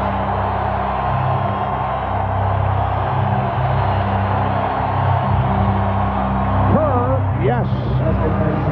Steve Kerr with his first field goal coming into today. 1 of 11 from the field the first 2 games of this series. And coming off a superb shooting performance against Orlando. Schrempf, a different player here in the first half. He's manhandling Judd Bushler right now in the low post, but Schrempf can do that to various sizes and shapes of players. Timeout taken by the Bulls. 4:45 remaining in the first half. The Bulls by 14. Plymouth Neon Coupe with a zippy 2-liter 16-valve engine. Ride-tuned suspension, a 5-speed tranny, and 132 wild ponies. It's a pretty hot little number. Plymouth Neon Coupe, just $92.95. Pennzoil technology leads the way again. Pennzoil 97, first to fully achieve 1997's tougher GF2 motor oil performance standard that requires higher fuel efficiency, reduced volatility burn-off, full-time protection against high-rev foaming. Don't wait. Get tougher GF2 motor oil performance for your car today. Get Pennzoil 97 and get it now. Pennzoil, a broadcast sponsor of NBC's coverage of the 1996 Olympic Summer Games. Nice tattoo. Good. She wiggles, hoochie coochie. Hey, check this out. Oh, look at that. What you got?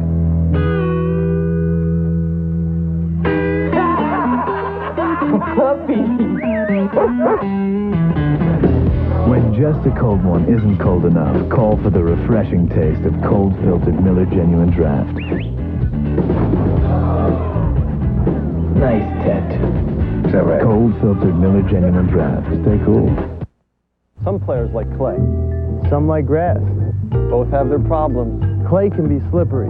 Grass is unpredictable. Clay slows your serve down. Grass is unpredictable. Like Wimbledon, unpredictable. That's been predictable. I'm working on that.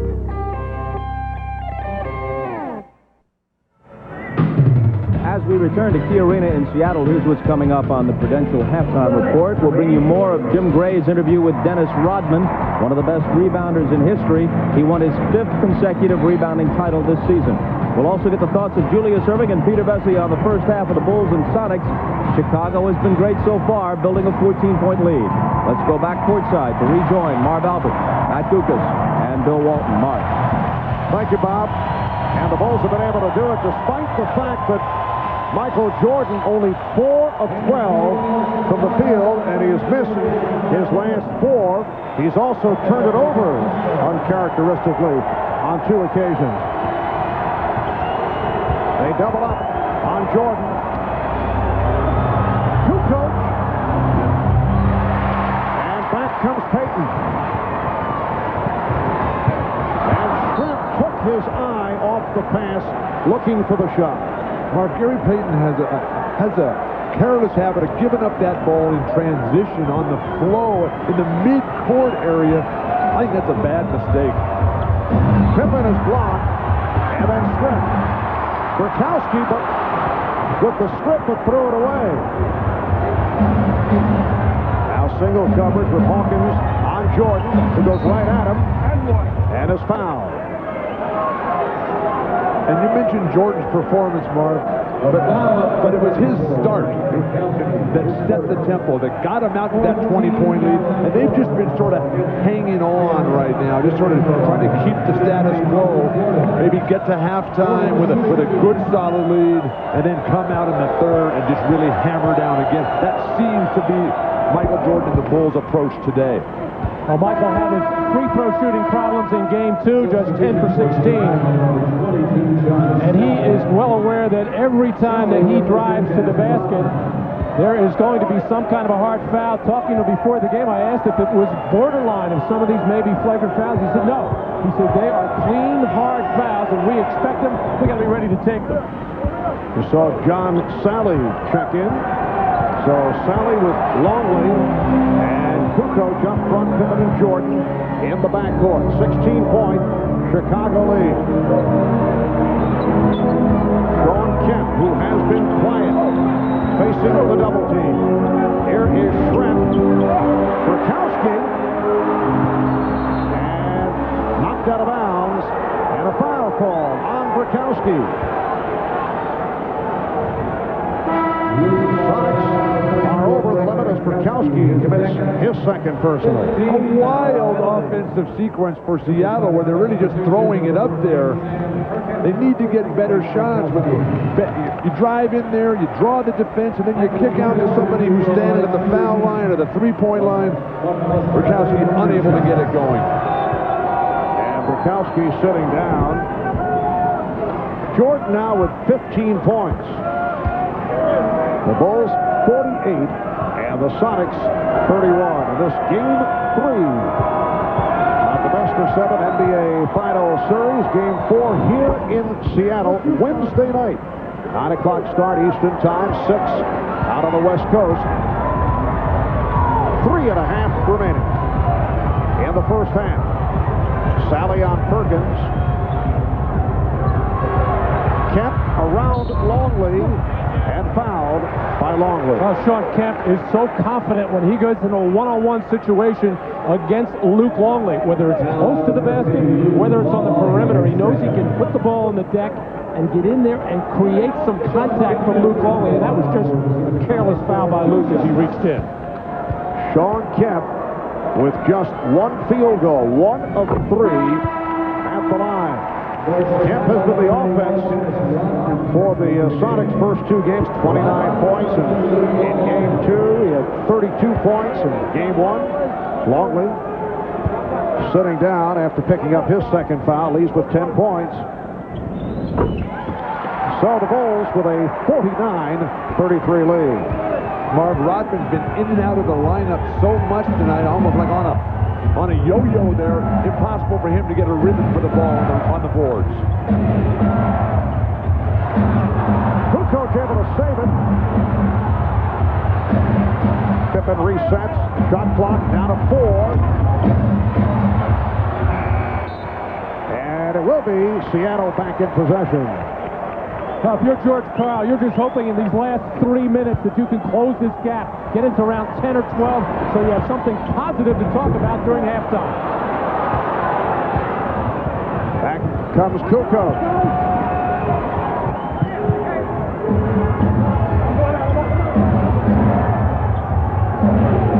Again, it's Payton on Jordan. Sally, played by Kemp. Jordan, yes, nicely done on the setup from Kukoč. Marv, they just keep moving all the time. When one guy has the ball, they're not standing watching. And there's nothing passive about Toni Kukoč here in the first half. Sean Kemp, 6 points now for Kemp. The Bulls 51, the Sonics 35. Tony's one of those guys who responds to the challenge. A very competitive guy, even though a quiet personality. Harper out. He knows it's his day. And Michael Jordan picking it up. He has 20 points. The Bulls by 18. Well, Tony knows he's playing with a lot of fellas out there who have a lot of championship rings, and he's got a few European championships of his own, so that's a good lineup. Offensive foul. That's 3 on Kemp. Sean Kemp working for low post position, just nails John Sally with an elbow in the head. The referee's right on top of it. Digging in deep there, Sean Kemp leans right in. And that initial elbow from the left side, right to John Sally, who does know how to respond once that whistle blows. And Kemp sits down. David Wingate comes on for the first time.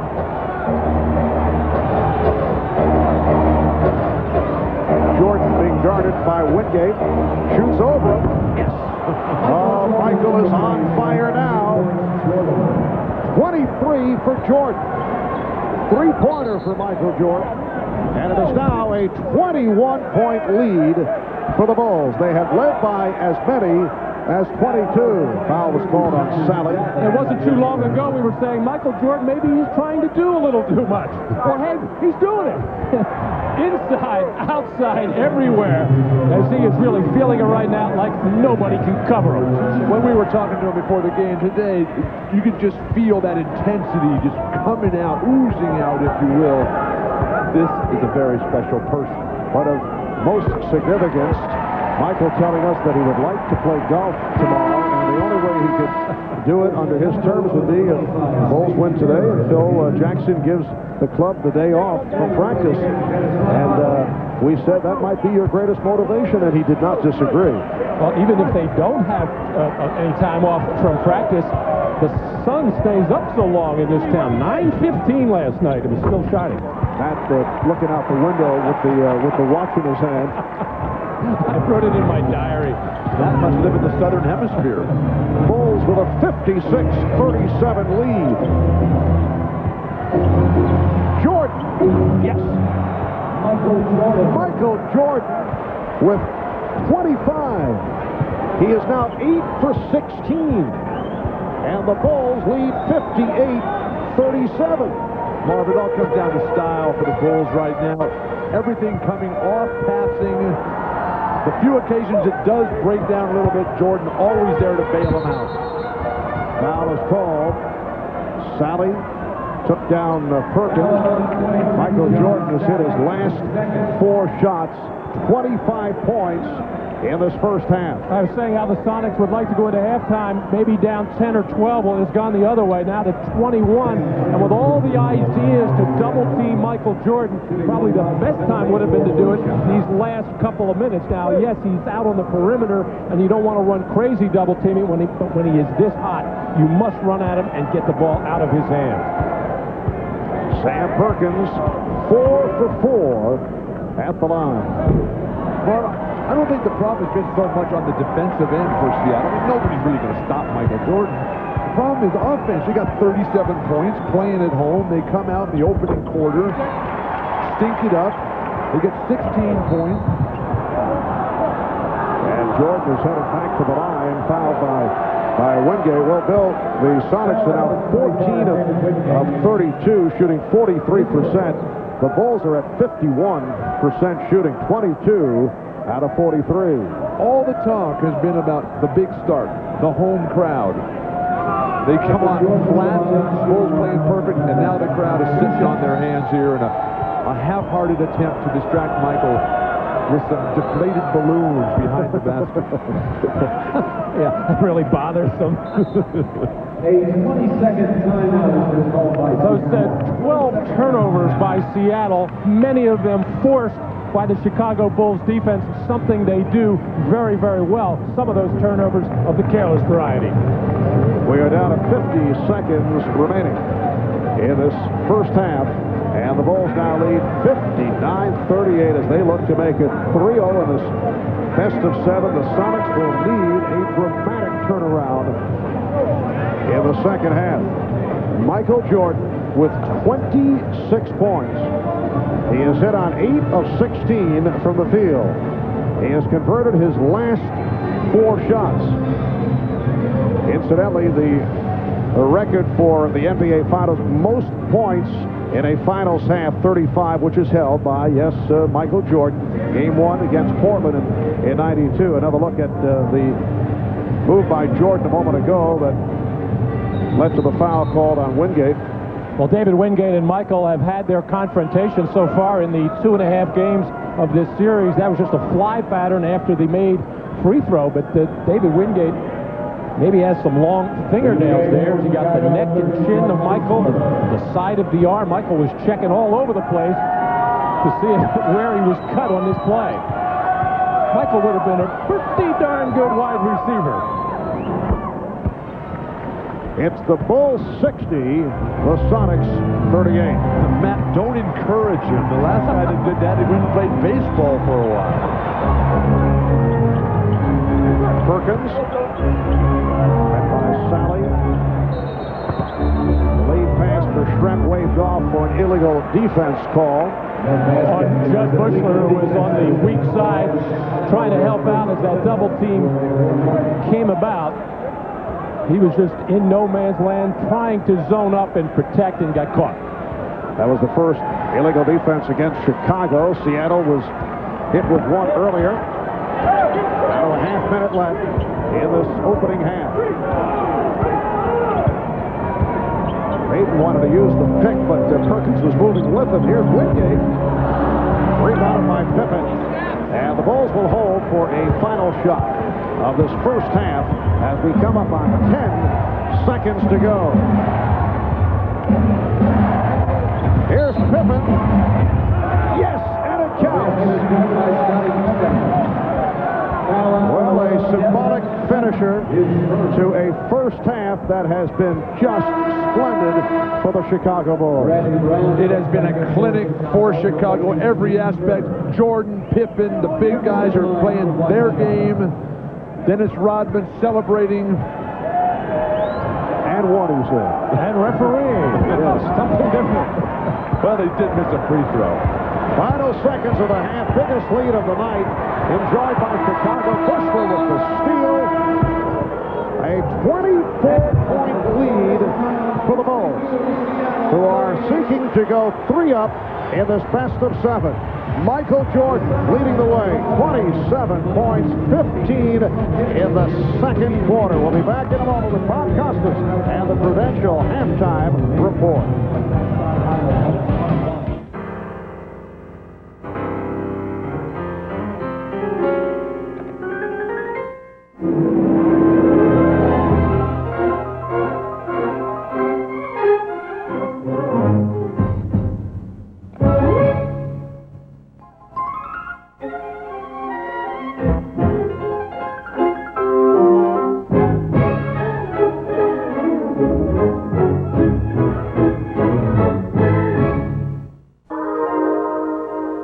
Introducing the new Plymouth Grand Voyager. It's filled with clever ideas. Now there's a sliding door on this side and this side. 27% more room for you and all your stuff. And seats that roll out of the way. A gazillion cup holders that hold almost anything. Plus more safety and greater visibility. You can carry more and do more. The new Plymouth Grand Voyager. It simply slides, folds, protects, unfolds, rolls, and drives better.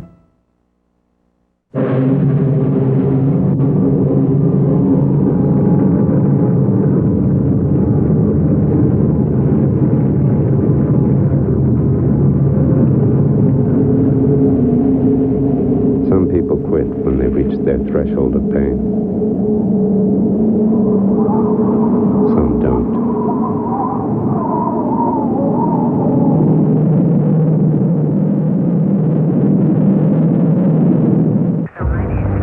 Lead car.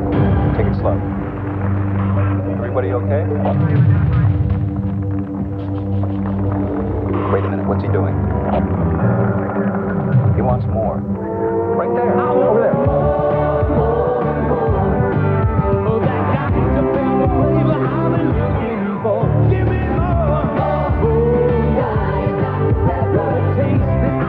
Diet Dr. Pepper, the taste you've been looking for.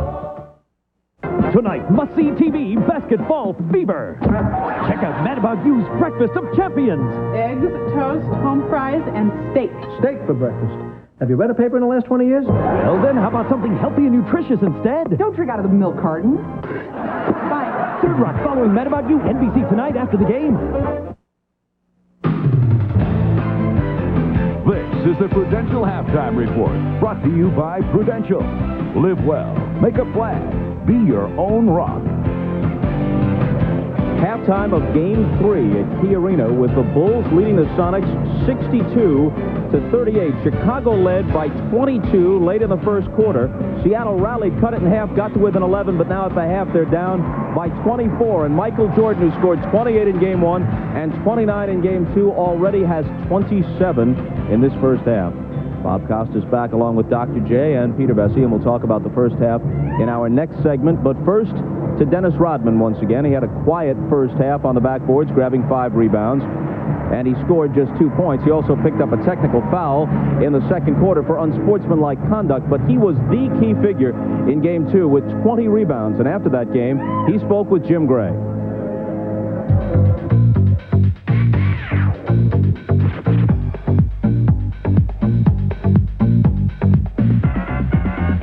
Aside from all of the tattoos and the earrings and so forth, are you a basketball purist? Do you care a lot about the game? I care a lot about the game, you know. I get a lot of people saying, well, Dennis is making a mockery out of the NBA. It's not all about making a mockery out of the NBA. It's all about being an individual that's playing in this game. You know, I don't need to make a mockery because this business is too big for one individual to try to bring it down. What made you decide to show all of this individualism? You were a very successful player in Detroit, yet you didn't seem to get much of the limelight or the credit. Was the rest of this simply designed as a marketing aspect, and do you view this almost like all-star wrestling? You know, this is not marketing. You don't market stuff like this. People in society don't like what I have, but the only reason why they liked it is because of who I am. I'm a basketball player. Can you explain the phenomenon that you have become, people stopping on the freeway with the billboard of your hair, kids emulating you, changing the color of their hair? Can you explain why you have become so popular? I think that people see it as an entertainment. They see someone out there and say, wow, that's the guy with the red hair. That's the guy with the multicolored hair. The chameleon. That's going to be my new name, the chameleon. Not the you word. know, not the one, the chameleon. And kids relate to that. It's fun. It's not dangerous to anybody. And kids can go home, they can play in their little watercolors and things like that. And it's all about having a good time, and the kids can feed off of it. But aren't you concerned that it could send the wrong message? It's not sending the wrong message, because that's what family's all about. You know, they could deliver the message. Well, that guy right there has funny hair, but he's a good guy. He's a good guy, and they see me on TV. They see that I love my daughter. That's the most important thing to me, and that's the bottom line. It's all about trying to make kids out to be something that they're not. Would you want kids to emulate you? I just want them to enjoy me, to feel the emotions, to feel the excitement, the thrill, and the agony, what I go through in a game. And I think they feel that because I reach out to the people. I like to have all the DNAs, all the 22,544 people that come in this building, DNA inside me. And then when I'm out there performing, I want them to feel it. I want them to feel the bumps and bruises. I want them to feel get the rebound. I want to feel everything. Are you content? Are you happy with yourself and what you've become? I'm happy in a sense where I know I can control everything around me now. I know that I can provide entertainment for myself instead of worry about people coming to entertain Dennis Rodman. I know the value of life, the value of people and things that's going to happen before and after. So I think that's really getting Dennis Rodman over today. Does basketball matter to you? Being a good basketball player and having respect? It's not big. I don't give a damn if I'm the best basketball player in the world. I just want to fit in and be one of the 12 players on the floor. That's all.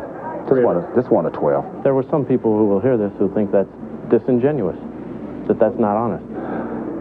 Well, if they think they don't give a damn about basketball, why am I playing? Why am I out there doing my job? Why am I out there winning basketball games?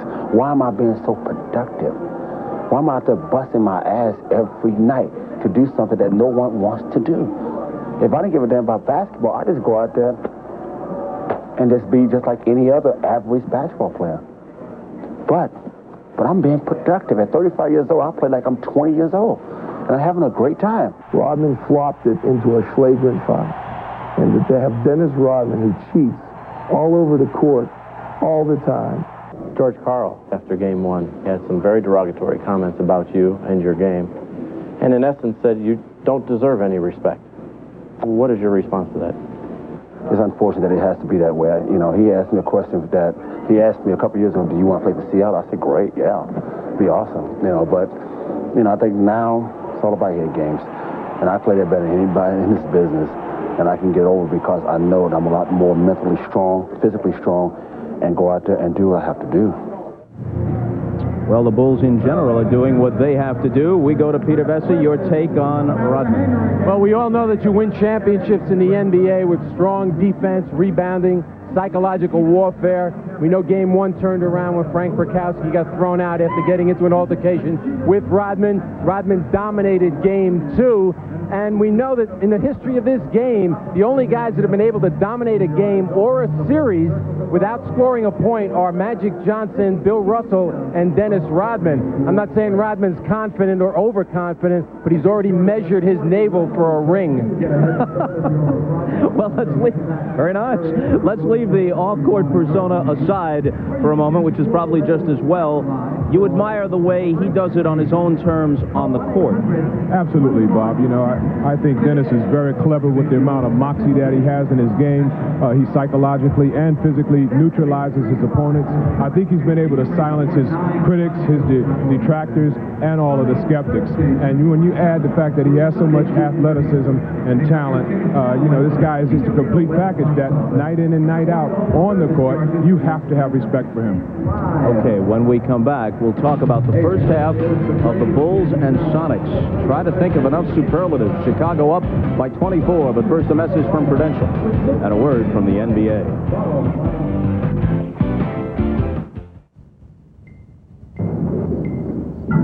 This is our secret. I believe that every woman who wants to live a full life has to be independent. You cannot depend on other people to make your life click. If you're independent, you go when you need to go, you do what you need to do, you do what makes you happy. Go girl. Please kiss me, croaked the frog. And then the princess kissed the frog, and he suddenly turned into Charles Barkley. Daddy! Okay. You caught me. The frog turned into a handsome prince. I love reading with my kids. We all enjoy it. Reading builds a solid foundation for their future. Okay, who wants to read the next one? Daddy, Charles must have been a really big frog.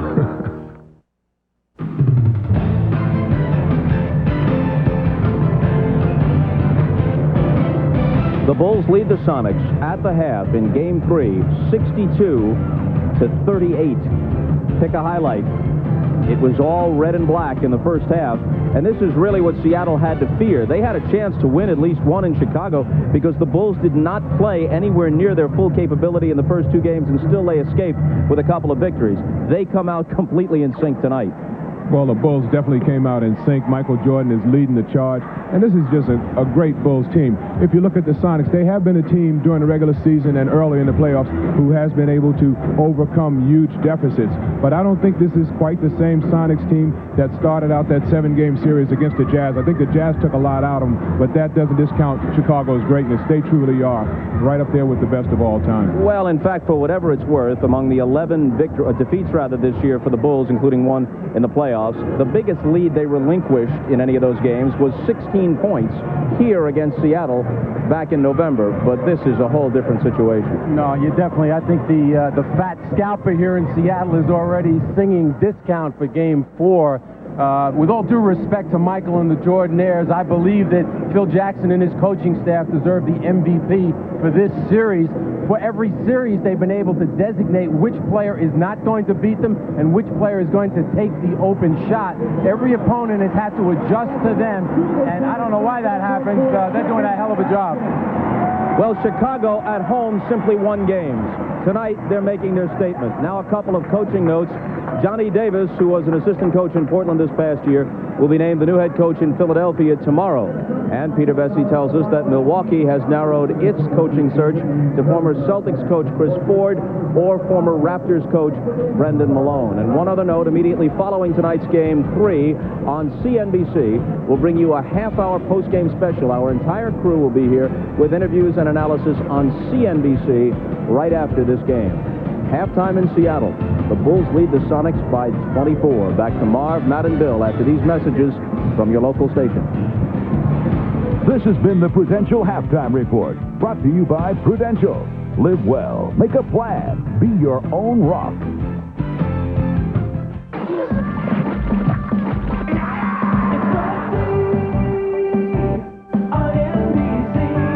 This is no.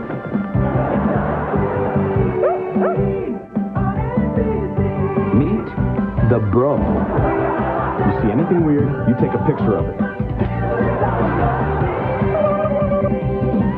If it's must-see, it's NBC.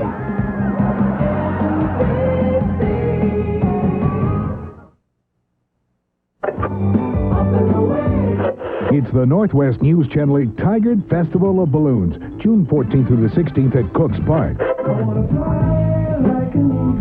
All weekend long, the News Channel will bring you exclusive team coverage of this exciting event. And on Saturday morning, wake up with News Channel 8 for the spectacular sights of the Great Balloon Race. Fly me to the moon. Northwest News Channel 8's Tiger Festival of Balloons. What's on your list for Father's Day? He loves to cook. Maybe a clay pot. CDs or tapes of blues. Boxers, paint buffer. I don't know yet. A tie. Love. A fertilizer and a mower. My dad likes the Beatles. A new bicycle helmet. And a backpack. The lawnmower with the scissors inside. A year's supply of coffee. Yeah. Magnolia Hi-Fi and Mitsubishi present the most brilliant visual experience on a scale never seen before. The world's only 40-inch big tube television. But something even larger is on the horizon. Buy any Mitsubishi Big Tube, Big Screen, or VCR and pay no money down, no payments, and no accrued interest for 15 months. At Magnolia Hi-Fi, Beaverton and Clackamas. Northwest News Channel 8, your 1996 Summer Olympic station. Alex Popov is the fastest sprinter in the world. He's called the Russian Rocket. In '92, he won gold medals in swimming's showcase events. His mission is simple: repeat his victories and rewrite history. Alex's dreams will take him to the Olympics on NBC. Back in Seattle, the Bulls with a 24-point lead over the Seattle Sonics. Let's check in with Hannah Storm, who is with Sonic coach George Karl. Hannah? George, what do you think happened to your team in the first half, and what do you tell them here at halftime? I think right now we just got to play and get back to trying to play with some confidence. You know, we broke apart. We got hit with a great defensive effort early, and then Michael Jordan's great performance. I mean, they played a great half on us, but we got to play back and just compete and get back to getting some confidence in the game. Are they confident right now, or are they destroyed? I mean, do you think they have enough left to get back in this game? Well, this team's always fought all year and has a lot of pride. I think you're going to see us fight. Okay, good luck in the second half, Coach. Mark? All right, thank you, Hannah. Matt, if you're in the Chicago locker room, where I know you would prefer to be at this point, what does Phil Jackson tell his club? Well, he's going to be serious with his team. He's going to say, we can't relax. We can't be complacent. We got this lead because we respected this Seattle ball club. We executed well. We defended well. All right, Bill, what can Seattle do here in the second half? Oh, gee, thanks a lot, Mark, for that opportunity. They have to play for pride right now and try to keep together all the good things that Seattle has done this year. It's been a great year, but not a good first half at all. They're in a lot of trouble. All right, a look at the Miller Lite halftime statistics, and you can see why Seattle is in trouble. Chicago, 23 of 44, 52% from the field. Seattle at 14 of 33, and Michael Jordan with 27 on 8 of 16 shooting. 3-point field goal, Chicago 5 of 8. Seattle in the midst of a drought right throughout the series from 3-point territory. 0 for 8 tonight, and Payton just 8 points in the first half. We'll be back in Seattle in a moment. In the past 2 years, the Oldsmobile Aurora has earned quite a reputation for itself. As a force to be reckoned with in the luxury performance market, and as a remarkably good investment. But perhaps one of its greatest accomplishments is its incredibly attractive lease payment. For a limited time, lease an Aurora for just $399 a month and $2,600 down. 10 minutes and we're out of here. Hi, Ralph. It's that pipe again. Will it take long? Nah, only... Oh, DirecTV. A couple hours. Well, walk up when you leave. Sure. DirecTV. Over 175 channels, digital picture and sound. It's satellite TV at its best. Wow, does this blow cable away? Comfy? For the choice of movies, cable, and sports packages you can't get anywhere else, it's got to be DirecTV. Grant Hill has special Brazilian rubber-on his shoes, which makes him jump 12 feet high. His head is aerodynamically shaped, you know. Now he's so fast, he can pass the ball to himself. I heard every time Grant Hill drinks Sprite, he's not thirsty anymore. To earn this uniform, it takes years of practice. Or play the Under the Cap game with 1 in 6 chances of instantly winning free Sprite and Sprite Dream Team stuff. If I could be... Basketball didn't always come easy for Scottie Pippen. The youngest of 12, he was not even recruited out of high school, and his college career began as the equipment manager. Now this 1,000,000-to-1 shot is one of the NBA's greatest players. His dream will take him back to the Olympics on NBC. We are back at the Key Arena, which has been kept relatively quiet in this first half by this commanding Chicago lead. Let's check in with Ahmad Rashad. Ahmad? All right, thanks, Mark. Excuse me, Dick. I'm trying to do a reporting. Phil Jackson, unlike in Game 2, didn't have much to say to his team at halftime, but he did say that the second half will mean nothing if they can't pick up where they left off in the first half. Also, to be wary of Seattle coming out and pressing. Mark? Oh, that official Dick Pippen is such a wacky guy, isn't he? He'll do anything for on-camera time. Seattle starting Frank Frykowski in the second half, not going with Irvin Johnson, who's been the starter. Maybe Frank Frykowski can get him something from the perimeter as the Sonics really struggle from downtown. Longley comes out, followed by Brykowski. Shot clock is down to 2. Here is Longley. Luc Longley with 12 points, and the Bulls now lead 64-38. Marv, remember what Michael was telling us before the game about how he was lecturing Luc about when you get popped in the eye like that and take those 5 stitches, you got to come out and show them that you're not going to allow that to happen anymore. Longley's done it with his game today. Took an inadvertent elbow from Kemp. And actually wanted to leave, and Bill Jackson was saying, no, you play through it, you stay on the floor. But of course, with the blood dripping down, he was forced to leave. And Jordan was upset because he felt that Longley was just too low-key about taking that shot. And that is another Seattle turnover. It is turnover number 13. And Michael Jordan slipped and fell into one of our cameramen on that last play and just went over to make sure that he was all right as Michael went hard to the floor. But that was a terrible pass by Gary Payton. Well behind Frank Brykowski on the dead run. Kukoč from 3. Longley tried to punch it on the back tap, but carried out of bounds. Well, Michael Jordan with that, what has now become the patented get up in the air fadeaway shot, just kept fading all the way back and all over our NBC cameraman. Crowd trying to urge on the Sonics. Kemp fouled by Longley. That's 3 on Luc Longley. No team in the history of the NBA Finals has ever come back from more than 21 down at the half to win. The Sonics trailing by 24 at halftime.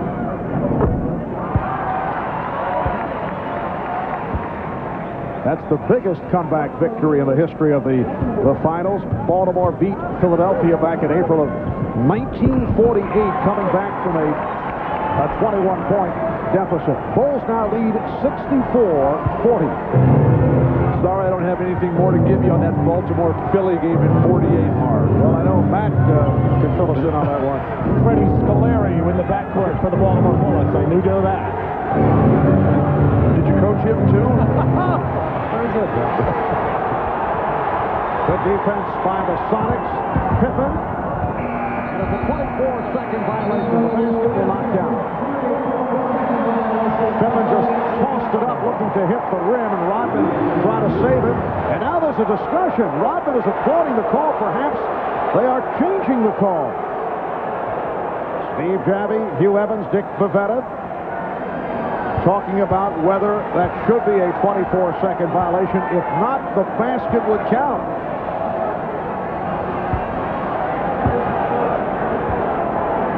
So tough because they have to visualize the replay in their mind. Of course, not allowed to use television replays.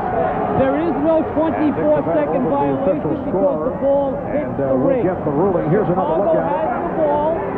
The whistle blows and it goes to the rim. Yes, it did graze the rim. So the basket does not count, but they'll see how they reset the clock. They'll put some time back up.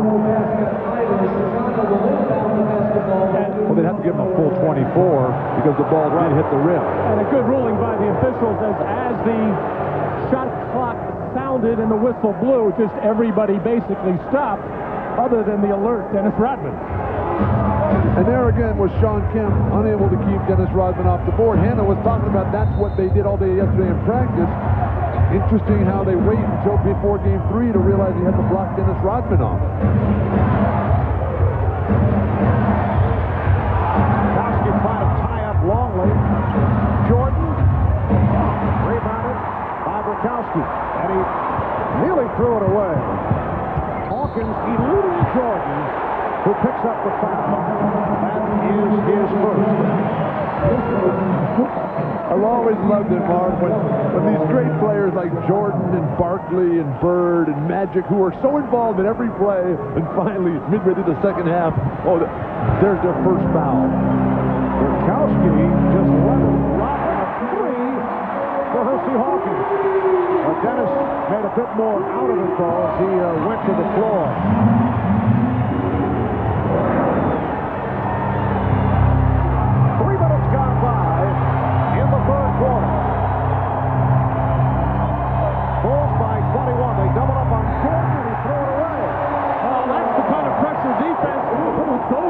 whistle for Seattle in the Utah series. Here, Dennis Rodman and Bukowski getting all tangled up. And Dennis, with a flop there, just taking the little bump from Bukowski. I don't know, a forearm to the throat. Hawkins is fouled. Chicago has to be careful because Seattle has come out as the aggressors in this half. That will get the crowd back into it. And once that crowd gets going, it is impossible to get them back in their seats.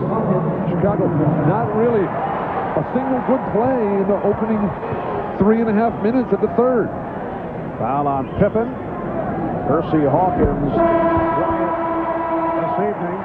That is only his 5th point. Here's Steve Kerr replacing Toni Kukoč.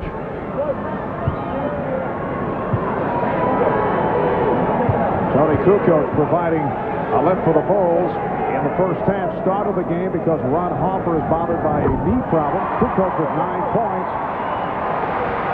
So the Bulls now lead 64-45, pressure by the Sonics. And Longley is able to bring it across. One of the reasons for Kerr is that he is expert against the trapping, pressing defenses that Seattle's going to throw on the rest of this game. Longley. And Jordan able to keep it alive at 24 for the Bulls. Jordan fouled. Bukowski with the wraps on Michael Jordan. Frank Bukowski involved, picking up his 3rd personal. And Bukowski and Rodman having some extracurricular talk there. Michael Jordan once again quickly getting over to Rodman and pulling him away. Well, the crowd here in Seattle very much back into it, with the Sonics chipping away but still trailing by 19. Travel called on Longley.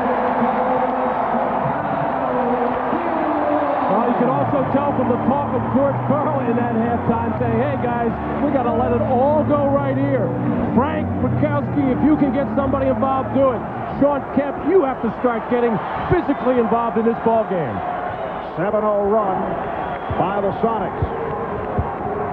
Bulls have led by as many as 26. Schrempf. Rebounded by Longley. Crowd wanted a traveling violation on Longley. Well, that's the kind of offensive play that's typified Seattle all day. Trying to beat a guy, a great defensive player, one-on-one, going to your left with a fadeaway jumper. And here's a fadeaway jumper by Rodman.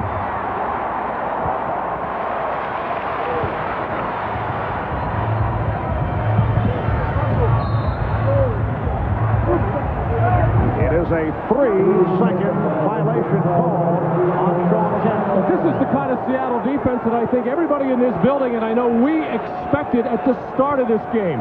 Very physical, very grabby, clutchy, and just get into the chest and into the face of the Chicago Bulls. The Bulls never let them get into that early in the first quarter. Yes, the Sonics swarming defensively here in the third. And they cut into that Bulls lead. And again a whistle, 3 seconds against Chicago. And the call by Steve Jabby over the weak side probably could have called something else there as Rodman and Bukowski get all tangled up. And then it's the 3-second violation.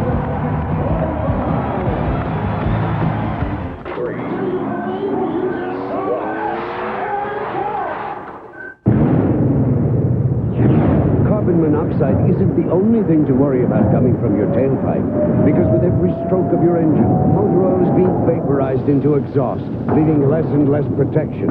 That's why there's Castrol GTX 10W30. Of every leading 10W30, Castrol provides the most protection against volatility burn-off.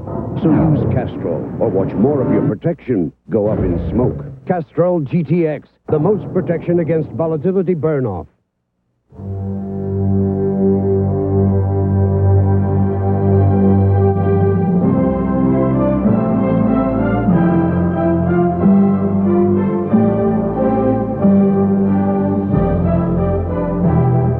Of all the luxury performance sedans in the world, there is one that has caught America's eye. Aurora. by Oldsmobile.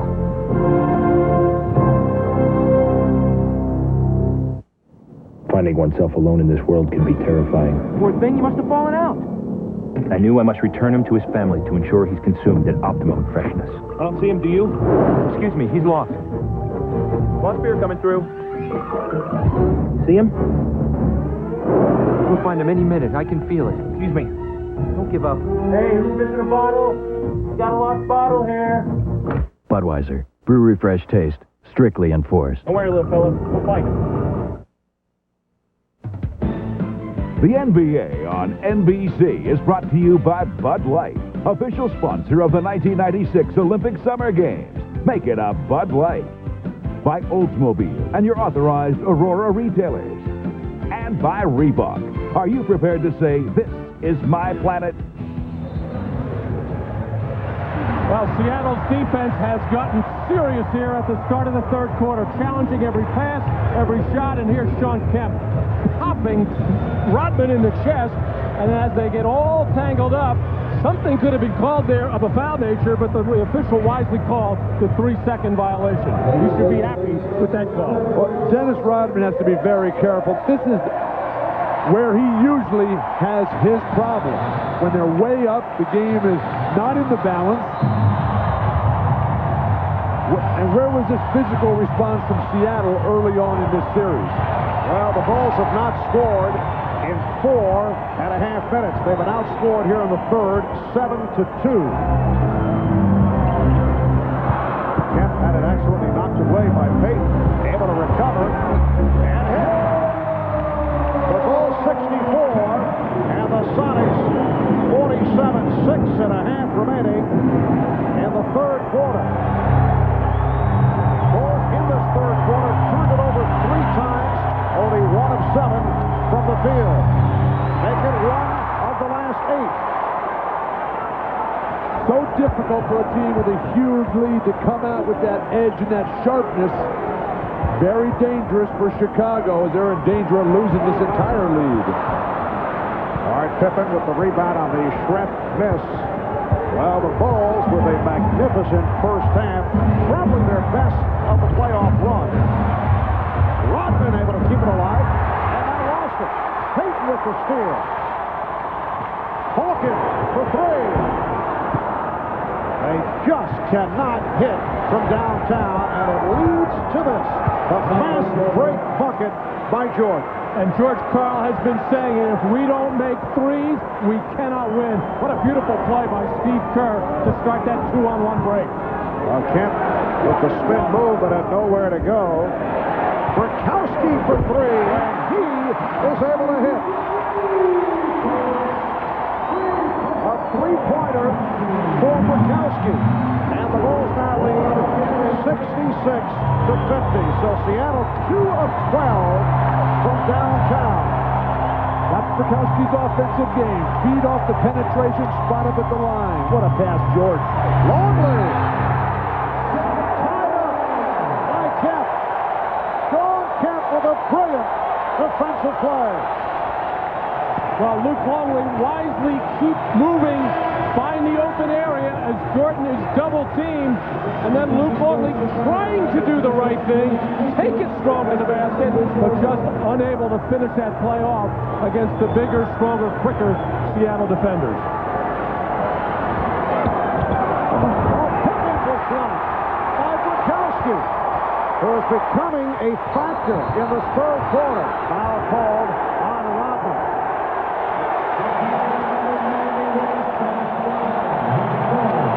That's 3 on Rodman, and the Bulls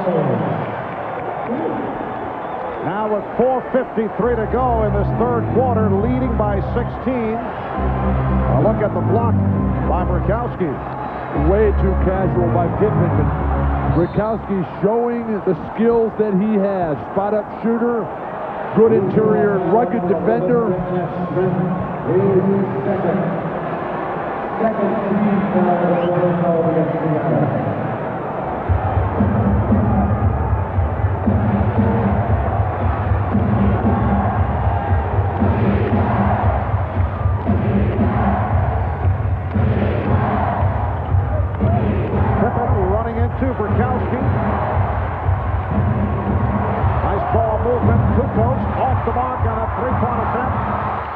comes Payton. He was looking for help and then was hit by Kerr. For the Bulls, their 5th team foul. Chicago has done nothing in this third quarter. They've come out, they've scored a total of 4 points.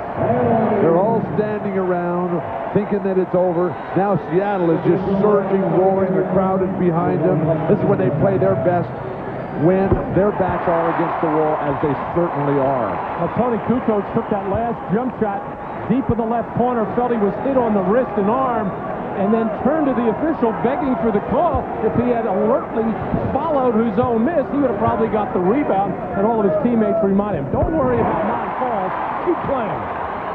The Sonics have outscored the Bulls 14-4 in the first. It's down to a 14-point lead. Kemp knocked it out of bounds. Nice catch by Cindy Crawford in the front row. And there's Cindy getting herself involved in the game. Wearing the Dennis Rodman hat. Timeout has been called with 4:18 remaining in the third. The Bulls only 2 of 13 for the field in this third quarter.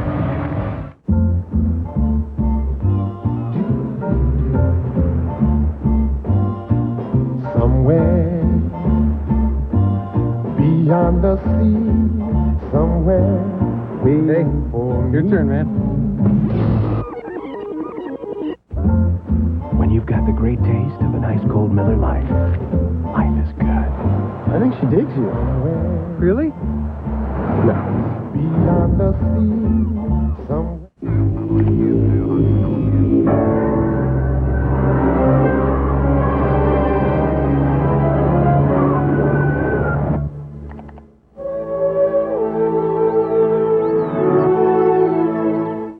To whom it may concern, I've always loved the summer games. The running, the jumping. It's all good. Even the shot put thing is pretty cool, too. Still, somehow, I can't help feeling there's something missing. Me. And that's why I think football should be an official event of the summer games. Let's have a meeting and put this together. That's my dream, and this is my planet. Play the deluxe Monopoly game at McDonald's. Collect and win sports cars, $1 million cash. Even a trip to the World Monopoly Championships in Monte Carlo. Get the grown-up taste of Arch Deluxe and deluxe your lunch. At McDonald's. Before GMC introduced the new U.S. Olympic Gold Edition Jimmy, it had to excel in several events, like the freestyle, the floor exercise, cycling, and yes, even yachting. Judge one for yourself. The new U.S. Olympic Gold Edition Jimmy by GMC. Putting you comfortably in command. This fall, the answers are right outside your window. Dark skies. The storm is coming this fall on NBC.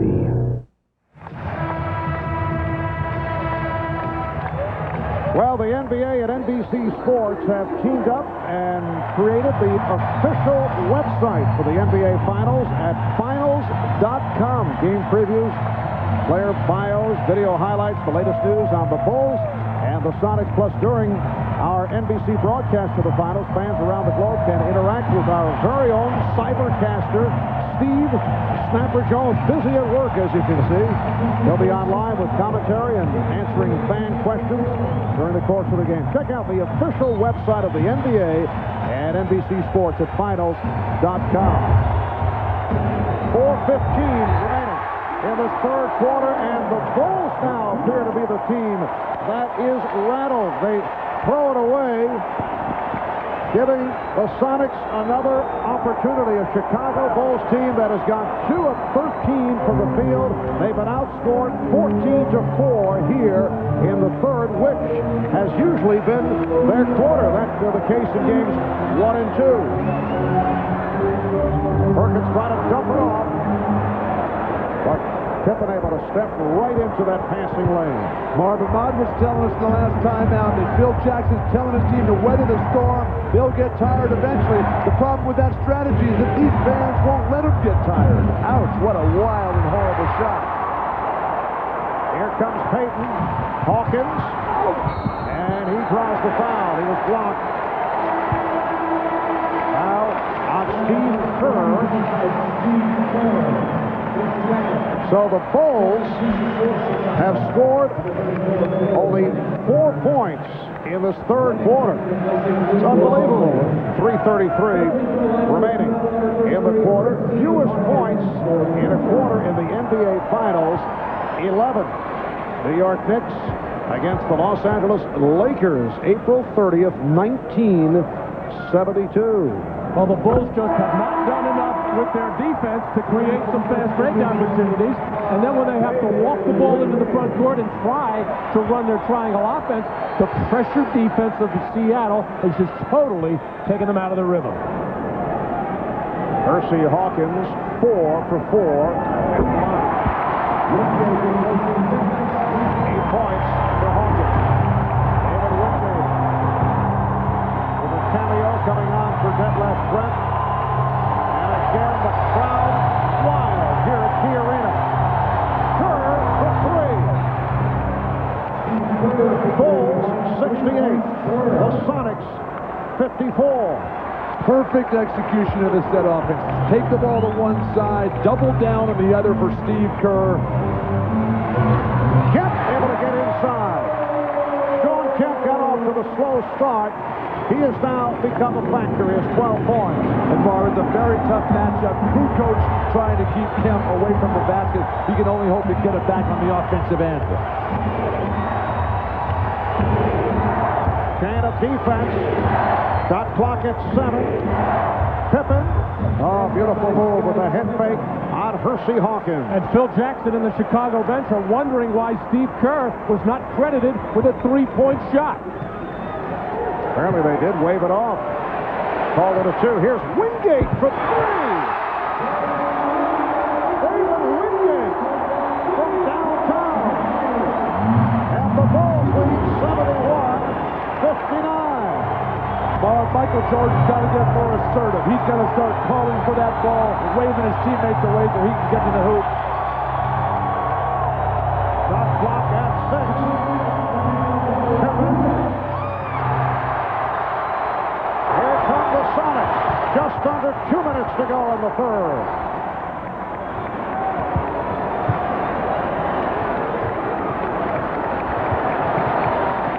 Now Payton posted. Facing the double team. The steal by Pippen. Kukoč chased by Perkins. The Bulls with a 73-59 lead. Well, Steve Kerr in trouble under duress with the post-up of Gary Payton, and his teammates came quickly to his aid and forced the turnover. Matt, you mentioned the Bulls defense not getting it done. They've upped it.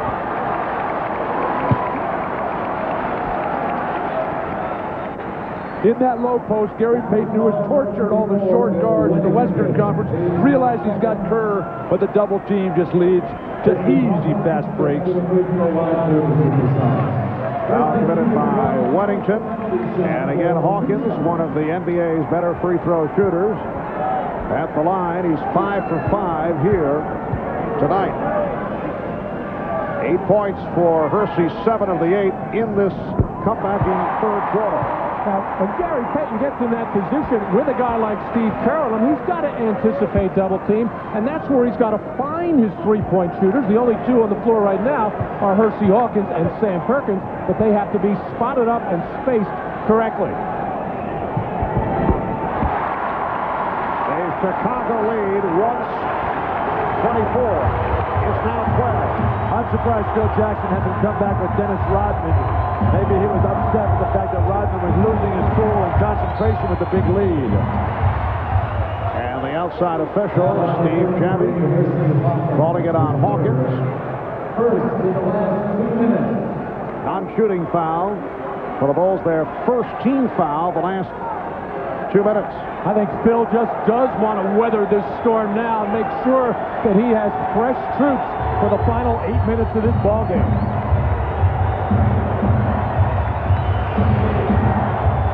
Kukoč watched by Kemp. Wingate is on Jordan.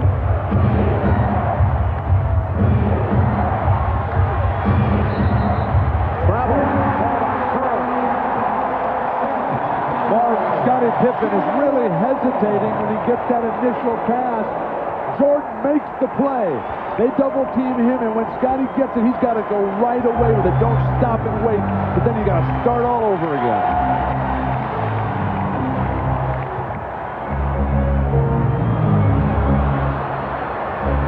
Down to 40 seconds remaining in the third. Hawkins got the step. Wingate. For travel.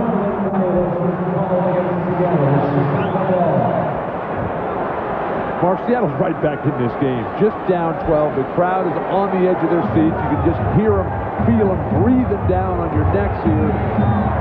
Their offense has really picked up. This is Seattle's Sonic basketball. But this is as tough and intense a defense as you'll see all season long from two teams on the same floor. Bill Wennington with a second field goal. It's the Bulls 75, the Sonics 61, 10 seconds to go in the third quarter. Down to 5. Wingate. And that is it for the third quarter. Seattle outscored Chicago 23-13 to get back into it. Trailing by 24 at the half, trailing by as many as 26. It is now a 14-point game. Bill Wennington with the corner jump a moment ago to extend that Chicago lead. Dennis Rodman sitting out a good portion of this third quarter. We'll be back with the fourth after these messages and a word from your local station. Before GMC introduced the new U.S. Olympic Gold Edition Jimmy, it had to excel in several events, like the freestyle, the floor exercise, cycling, and yes, even yachting. Judge one for yourself. The new U.S. Olympic Gold Edition Jimmy by GMC, putting you comfortably in command. There you have it, ladies and gentlemen. As our new spokesman, Michael will deliver the LDDS WorldCom message. When we shoot commercial. Commercial? But we had something a little different in mind. Hi, this is Michael Jordan. This is Michael Jordan for LDDS WorldCom Long Distance. Hello. This is for your home or business. Come on, Mike. One more minute. You know, they have these prepaid calling cards with this good-looking guy on them. This is Michael Jordan. LDDS WorldCom, telecommunication service that's one-on-one. Sometimes trouble comes looking for you.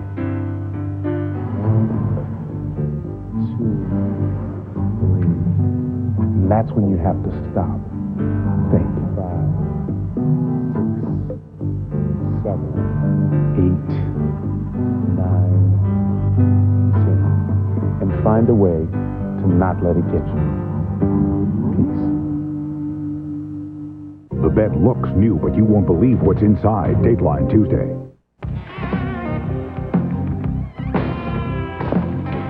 Give me a beer.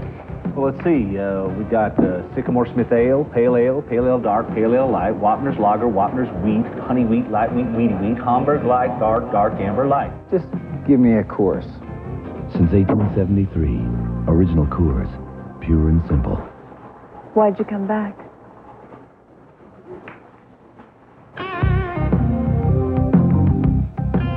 It's not unusual to see a Lexus grace the outside of the world's finest stores.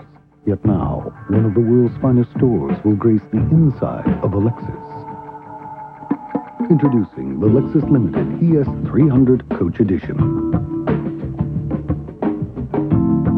With $2,000 in savings, it's the ideal traveling accessory. Only one store carries the ES300 Coach Edition. Lexus of Portland. The 1996 Summer Olympics, only on Northwest News, Channel 8. This copyrighted telecast of the National Basketball Association may not be retransmitted, reproduced, or rebroadcast without the express written consent of the NBA.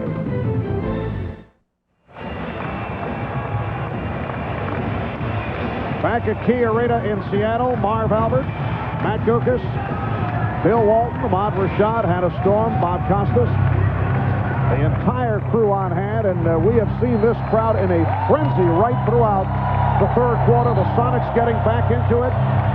Chicago shooting only 6 of 19 from the field in the third. Michael Jordan, only 2 points in the third quarter, was not part of the offense, but figures to be a different story here in the fourth. Jordan now with 31. One of those old UCLA plays, Bill, the UCLA cut, and Michael Jordan able to shed David Wingate and get that open jump shot. And that play was all over the blackboard in Seattle's locker room. That high post shuffle. When Weddington sets that pick, Kukoč will just dump it right down to him. Sam Perkins too late. The guard, I think, has to go ball side on that play with Jordan particularly, so you can front him down low if he does take that post position. And a foul on Weddington, a non-shooting affair. Payton putting the spin on Kerr. And Kerr on the loose ball. Foul is called on Payton. Steve Kerr was not a factor in the first 2 games in Chicago. Gary Payton gets called for this foul here on Dennis Rodman. Just holds him, keeps him from coming up the lane, and then says, who, me? I didn't foul him. And a technical foul has been called. It's on Payton, who apparently had something else to say in the direction of Steve Javie. It's been a very tough series for Gary Payton. In Game 2, he shot only 6 of 15. Game 1, played 47 minutes, only 6 of 17 from the field. And it's hard to understand what he could possibly be complaining about. He clearly grabbed Dennis Rodman. It was a good call. Bulls by 17. And Kukoč took the hit. Met by the double team of Schrempf and Wingate. Foul on David Wingate. And Gary Payton continues to glare at the official Steve Javie, who called the technical foul on him. That will not help his cause one little bit. Jordan with the pull-up. Yes! And a count. Foul committed by Wingate. And Jordan to the line. So kind of a restful third quarter for Michael Jordan, who is certainly right back to it. It just appears as if the Bulls and Michael Jordan can do whatever they want, whenever they want. Seattle comes back, plays their best basketball of the series in the third, and right away Michael Jordan says, hey, just give me the ball and get out of the way. Jumper in your face. And hey, Frank Prokowski was not a catalyst by any means, but he did give the Sonics a different look. More physical play and seemed to give the team a lift. I'm a little surprised he's not in there right now. And this call away from the ball. Rodman with a push on Kemp. That's 4 on Dennis Rodman. Dennis Rodman, who plays very tough low post defense and has that habit of snapping that neck back. Nobody ever hits him in the face when he does that. That was not a defensive foul on Dennis Rodman. And another one on Dennis Rodman. And that's 5 on Rodman. Luc Longley walking over to the scorer's table. He will come on for Rodman. Rodman and Kemp underneath the basket. Hard to see where that foul is on Dennis Rodman. Shawn Kemp initiated everything. This points out the problem that Ron Harper not being available today, just not the regular rotations to keep Kukoč in the front court. But obviously the Bulls have managed despite that. It helps when you have Michael Jordan on your team in a lot of different respects. A 20-point Chicago lead. Kukoč for 3. And Perkins with the box out. Schrempf had to save that lead thrown by Payton.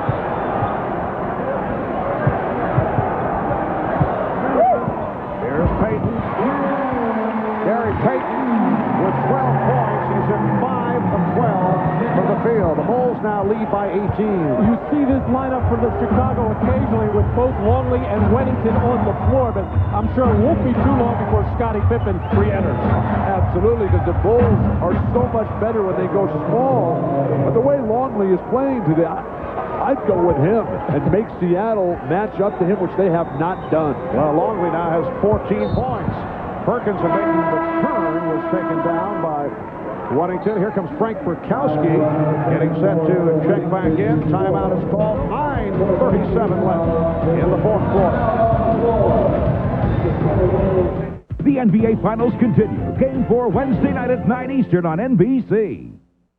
Goodyear AquaTread revolutionized wet traction design. Now Goodyear introduces the first tire with a lifetime tread life warranty. The new all-season InfiniTread. Its tread is guaranteed for as long as you own your car. Call 1-800-GOODYEAR. Right now, get a $40 introductory manufacturer's rebate from Goodyear when you buy 4 InfiniTread radials, Goodyear's longest-wearing passenger tire. That's $40 on 4 Goodyear InfiniTreads. But hurry, this Goodyear offer ends soon. When cars raced at an awesome 5 miles per hour, Mobil Oil was there. When a race car broke 100, Mobil was in it. Mobil was in the winner of the first race across America. And since then, Mobil has been in more Indy 500 winners than any other oil in the history of Indy. So if you think that all oils are alike, think about something. At Mobil, we've been changing oil for over 125 years. The Internet will be the biggest thing since the Industrial Revolution. The Internet will be just a chat line for physicists and video game addicts. Someday, your web address will be everything. One day on the Internet, the Colonel's secret formula will whiz past the secret formula for Pepsi. What will the Internet be? No one knows. But we engineer systems in anticipation of this vast uncertainty. So you can approach it as one huge opportunity. Digital. Whatever it takes.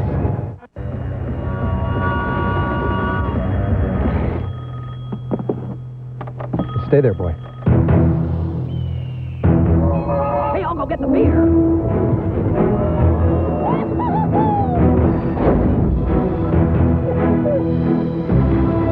When just a cold one isn't cold enough, crack open the refreshing taste of cold filtered Miller Genuine Draft. Cold filtered Miller Genuine Draft. Stay cool.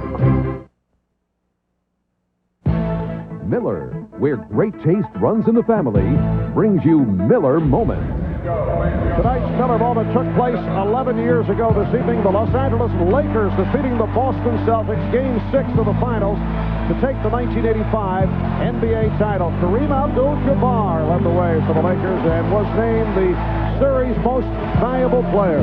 In recognition of that moment, Miller Brewing Company will donate $1,000 to the Thurgood Marshall Scholarship Fund.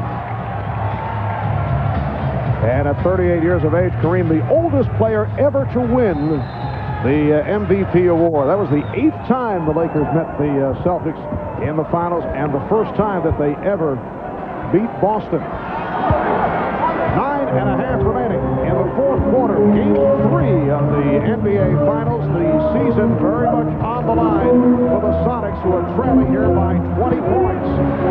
The Bulls with a burst at the start to take the energy out of the crowd. Michael Jordan with a sensational first half. The Sonics able to get back into it in the third quarter. But the Bulls have come out strong here in the fourth. And a foul is called against Seattle. The high point man of the game is Michael Jordan. Jordan with 34 points. Sean Kemp just picked up his 4th personal foul, and it will put Luc Longley at the line. Well, Luc bouncing back very nicely here in Game 3. In Game 2, he had as many stitches as he did points and rebounds combined, 5. But he came out in this first quarter and really made a statement offensively, much as he did in Game 1. That's not a good day when your stitches outnumber your points and rebounds combined. But that play all set up by Toni Kukoč. Sean Kemp has not shown an ability to contain him on the perimeter. Toni in Game 1 and 2 was critical at the decisive moments. That play again, setting it all up with penetration.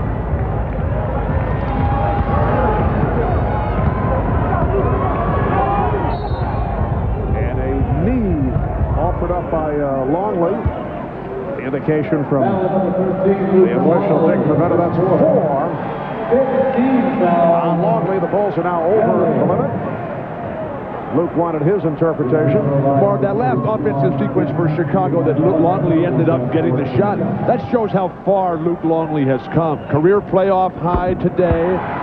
Early in the season, Scottie Pippen never would have dumped that ball off to Luc Longley. I mean, he would throw it to him in the beginning of the game, and Luc would drop it out of bounds or commit an offensive foul. Now, though, after a year with Jordan, he's fully developed. The Bulls 84 and the Sonics 65.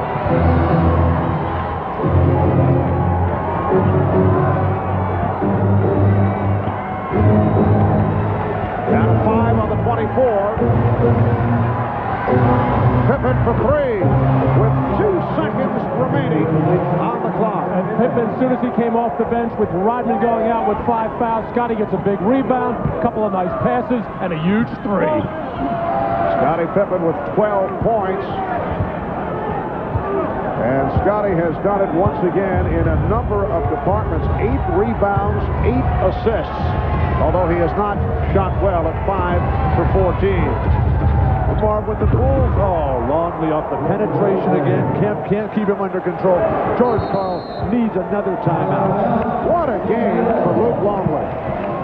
17 points for the product of Australia.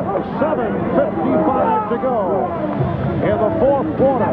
And the Bulls now lead 89-65. That's Pippen from 3-point range with the shot clock running down. We'll be back at the Key Arena in a moment.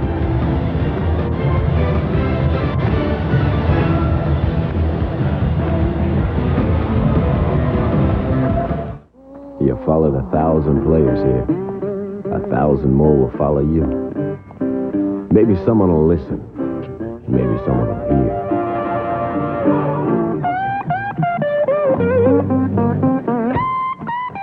We've been working too on a brand new beer from Miller. Brewed a new way from the heart of the hops for big flavor that goes down easy. Brand new Miller beer. Listen to what's inside you. Then you can reach for what's out there.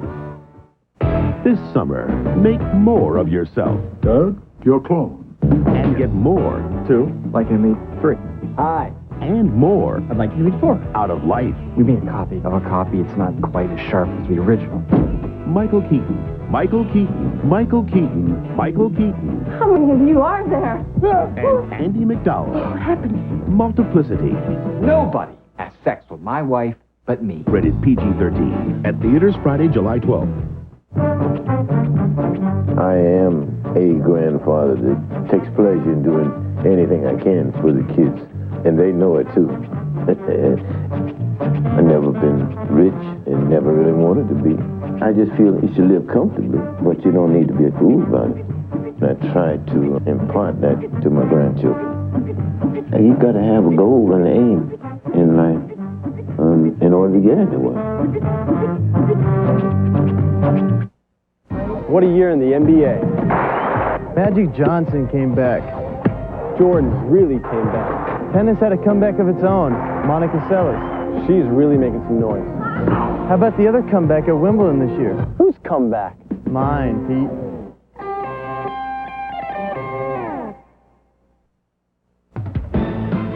The NBA on NBC is brought to you by Goodyear, #1 in tires. By Prudential, live well, make a plan, be your own rock. And by New Miller Beer, the brand new beer from Miller with big flavor that goes down easy.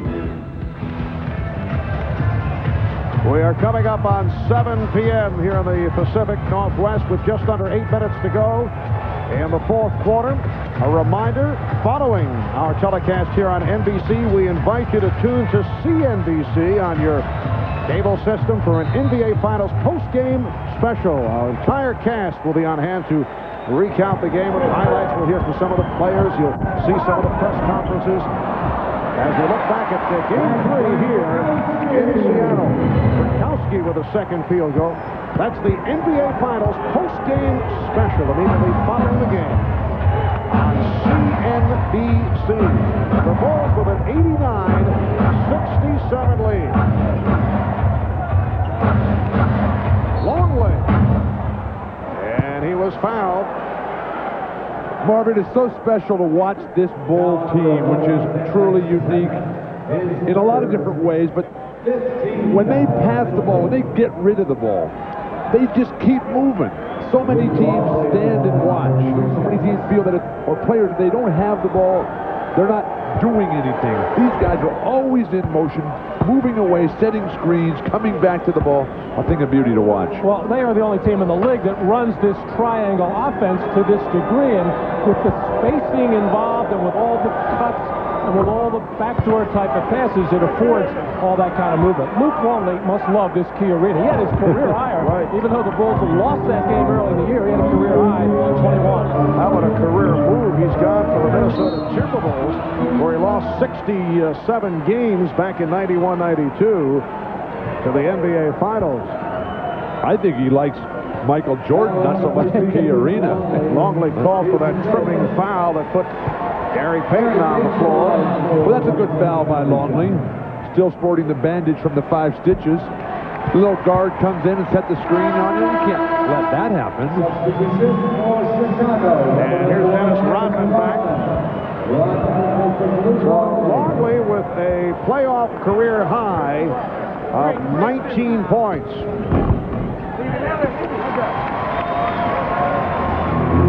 This game being seen worldwide, but you know they're enjoying it in Luc's native land of Australia, a member of the 1988-1992 Australian Olympic teams. Is certainly his finest moment as a professional. And Jordan fouled by Hawkins, and Rodman and Kwiatkowski getting involved. And Phil Jackson at the other end of the floor taking a very long look and now whistling to his team out there. He does not want Dennis to do anything that is not going to have him ready for a game 4. You just have your heart in your throat at all times when they get tangled up. And see, Dennis initiates all that by getting his arms tangled up underneath the other player and then makes it appear that in this case Frank Kwiatkowski is doing the holding. Once again, with the game not in the balance, a 22-point lead. But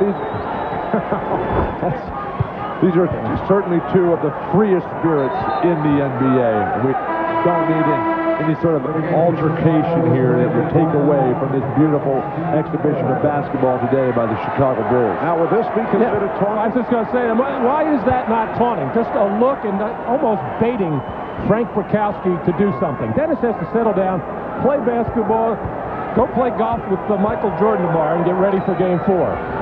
But if you can't stand there at attention and look at somebody with a blank expression on your face, what are you allowed to do? I think that was a bit more than right.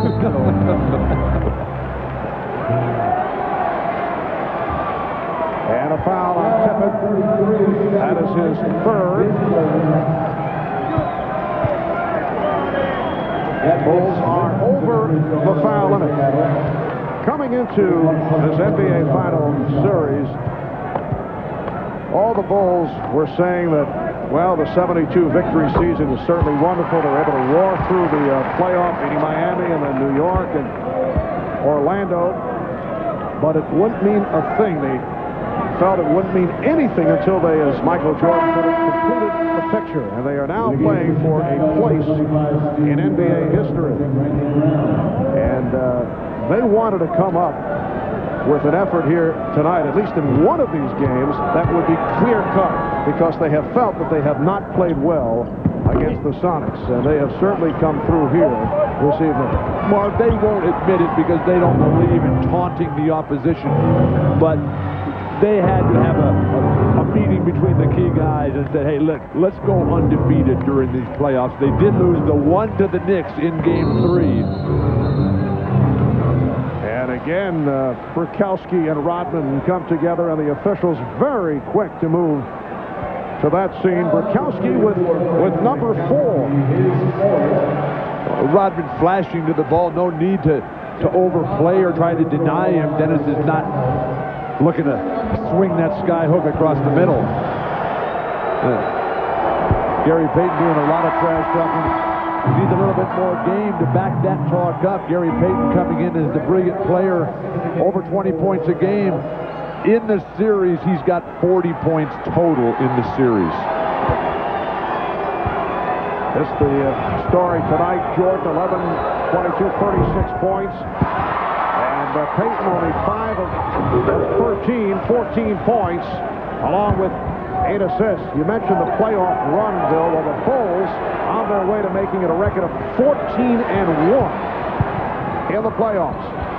Schrempf and Jordan able to box out Kemp. In traffic, going up with one of the best rebounders in the league, Sean Kemp, has both Jordan and Pippen, with Rodman in and out of this lineup throughout the game, have both gotten much more involved in the rebounding area, as they tend to do when Dennis is not getting a whole bunch. Shot clock down to 4. Jordan. And Rodman and Bukowski get involved. It looks like Pavetta has given the ejection sign. This has been brewing the last couple of minutes. I think he's thrown both out of the game.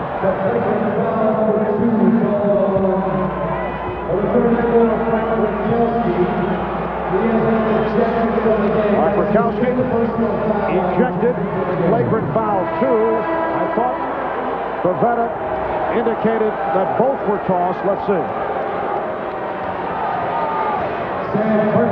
Well, this has been brewing ever since these two have gotten on the floor there, as this time Bukowski does get that forearm and elbow right into the Adam's apple of Dennis Rodman. But George Karl, who was ridiculing Rodman for all the things that he was getting away with after Game 1, had nothing but praise for Dennis Rodman after Game 2. I think we're going to hear more ridiculing after this one. Dick Pavetta gave a succession of thumbs, but apparently he was making it clear that it was Bukowski who was gone, and Rodman remains, and now he and Kemp are having words.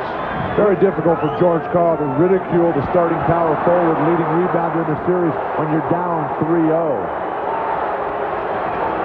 5:45 remaining in the fourth quarter. Phil Jackson should do this game a favor, maybe take Rodman out. Rodman and Kemp coming together, and Kemp picks up number 5. On the other hand, Phil Jackson may be enjoying the fact that Dennis Rodman has gotten into the heads of the Seattle players. And Michael Jordan just came over, giving us a look, as if to say, he's kind of amused by it, but what's going on here? And Phil Jackson just peeking up at the clock again, wishing this thing would end without getting any further incident from Dennis Rodman. Phil Jackson, I'm sure, has already started thinking about Wednesday, and he knows he'll want to have Dennis Rodman on the floor. But Dennis is quick to point out that he has not thrown a punch in 10 years in this league. Bulls 96 and the Sonics 70 in a blowout. Sonics did rally, got within 11 with their surge in the third quarter, but the Bulls picked it right back up in the fourth. Payton. We're coming up on 5 minutes remaining in the fourth quarter. Again, Mark, a nice play by Gary Payton, but just one guy involved. Dribble up the whole way, get in the post. Everybody else standing around watching for Seattle. There's 3 men involved, and then come back to the weak side. Kukoč. Foul. And he will head to the lines on Perkins. Bill Wennington checking in. Dennis Rodman very upset that he's the man going to the bench. And I'm sure Phil Jackson will breathe a sigh. Well, for Dennis, certainly a guy who enjoys the circus atmosphere that he has created. But there's no question that he has bothered the Seattle SuperSonics, along with what has taken place on the scoreboard. That is a contributing factor. It's embarrassing, Marv, to get blown out in your home court. You come back, you wait all these years to get back to the finals, the disappointments the last couple years, first-round playoff losses. They think they got it going. They play Chicago well 2 times and then come back here and lay down.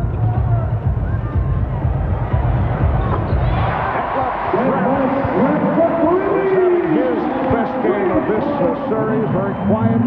In games 1 and 2, 16 for Schrempf. And the Bulls now lead 98-75. The last time the Bulls were here in Seattle was back on November the 26th. And the Sonics beat the Bulls in a come-from-behind effort. That was more than 6 months ago there. Shot clock down to 1. Bushler. It's a 24. Well, I wouldn't say the Seattle team laid down in any way, shape, or form. They just got hit by a buzzsaw at the start of this game, the Chicago Bulls and Michael Jordan, and how he likes to assert himself on the road in these playoff situations. He gets, I think, more pleasure out of winning these games on the road than at home. And Michael will send it out the rest of the way. That's the final numbers, 11 of 23, 36 points. And he was 11 for 11 at the line. Foul committed by Randy Brown.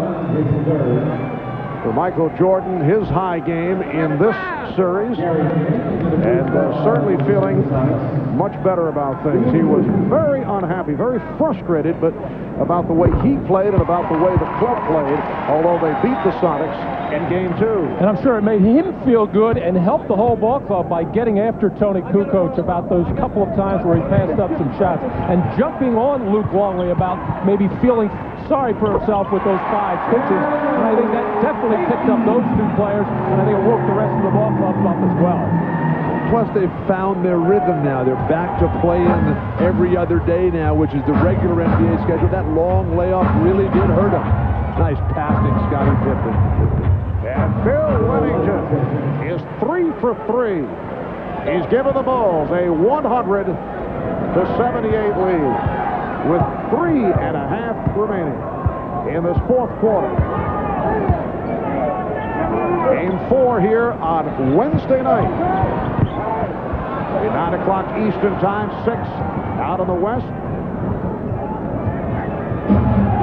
Phil Jackson now has Randy Brown and Doug Bushler on the floor, along with Scottie Pippen, Toni Kukoč, and Bill Wennington.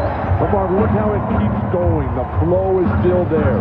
Dribble away, pass back up top, screen away, pass to the weak side, spot up jumper. And Randy Brown is 2 for 2, including a 3 earlier. He has 5 points. Bulls 102-78 over the Sonics. We mentioned coming into tonight's game that only 2 teams have ever come back from a 2-0 deficit foul on Kukoč to win in the NBA Finals. No one has ever come back from 3-0 to win an NBA Final Series. Timeout called. The Bulls certainly enjoying things. All right. This is it.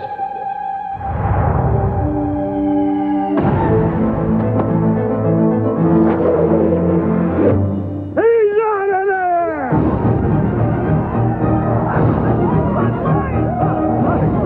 For the great taste that won't fill you up and never lets you down. That was only the first out of the game. Make it a Bud Light. The game's finally over! That's a real beaver? Play the Deluxe Monopoly game at McDonald's and instantly win sophisticated, exciting deluxe prizes. Get the grown-up taste of the new Arch Deluxe and deluxe your luck. I won! At McDonald's.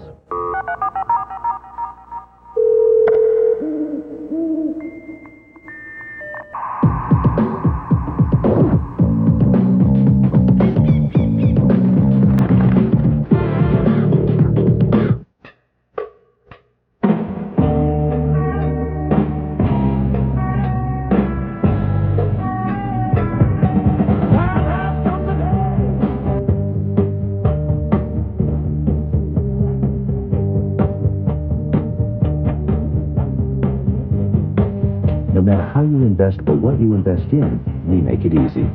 Isn't it time you have Fidelity Investments working for you? Do you remember this moment? Tom Watson's dramatic chip-in clinched his only U.S. Open. Now he again looks like the Watson of old. He'll join the game's best at the U.S. Open. For the first time for any major, 4 days of live network coverage begins Thursday on NBC. 2:43 remaining in the fourth quarter. And it's Chicago 102 and Seattle 78. And as we were headed to commercial, there was a technical foul called on Detlef Schrempf. Detlef was fouled on a three-point jumper a minute or so ago. They didn't call it. The game's over. But he wants to get to that line to shoot his 3 free throws. He's not getting there. Three-point shooting has been a major problem for the Sonics throughout this series, and give the Chicago defense a lot of credit. They have challenged most of them. Obviously, Randy Brown got a piece of the arm on Schrempf on that one, just going by that reaction. But Chicago probably has figured this kind of defense out more than any other team in the league. They will live with some post-up scoring from a guy like Kemp or a guy like Shaquille O'Neal, but they do not want to let the good three-point shooters get off and get going, and then get other people involved and get second shot opportunities, and it has worked to perfection throughout these playoffs. But the versatility of the Bulls, Matt, allows them to change that to whoever they're playing against. The reason that you think you have a chance in the post-up game is that's where they have Longley, that's where they have a short power forward in Dennis Rodman and a poor interior defender in Toni Kukoč. You certainly don't think your game is going to be winning by beating Michael Jordan one-on-one on the perimeter. Wennington, Steve Scheffler and Eric Snow, seldom used players by the Sonics, have taken the floor. So George Karl emptying his bench in these final minutes, and we have now reached garbage time. I don't know, is that possible in the NBA Finals? I guess it is. 2 minutes to go.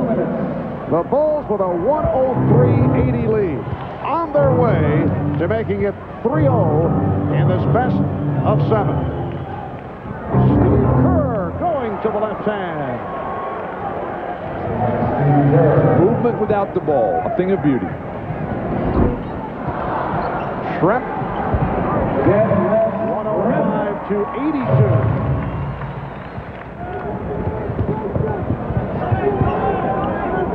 And we're down to a minute and a half to go. This crowd is filing out. They have waited to the last few moments. Bushler able to drill it. This capacity crowd of better than 17,000 staying to the very end, despite the fact that the home team has been rocked solidly.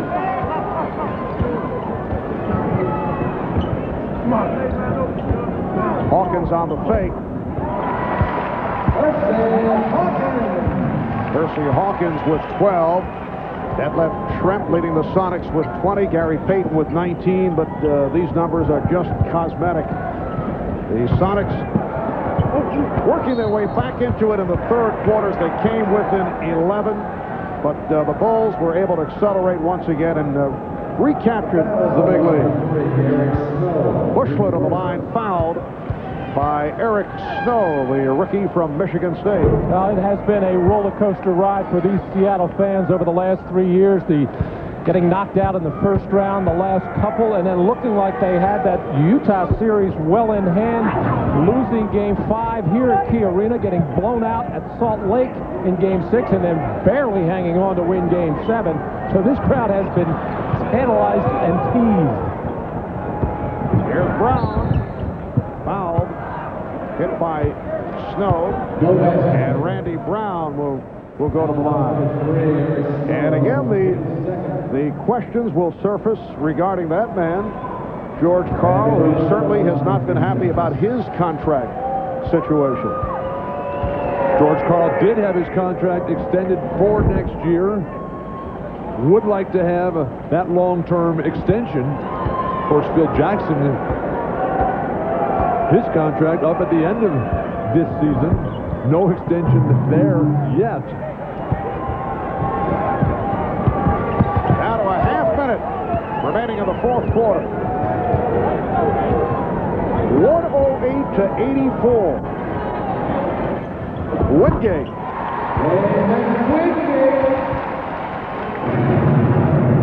So the Chicago Bulls in a blowout of the Seattle Sonics. They opened up with a burst, anticipating the high energy from this crowd. And they were able to just take it all out of the Sonics right at the start. Time has run out. The Bulls winning Game 3, 108-86. The Bulls led by Michael Jordan, who finished 11 of 23 from the field, 36 points.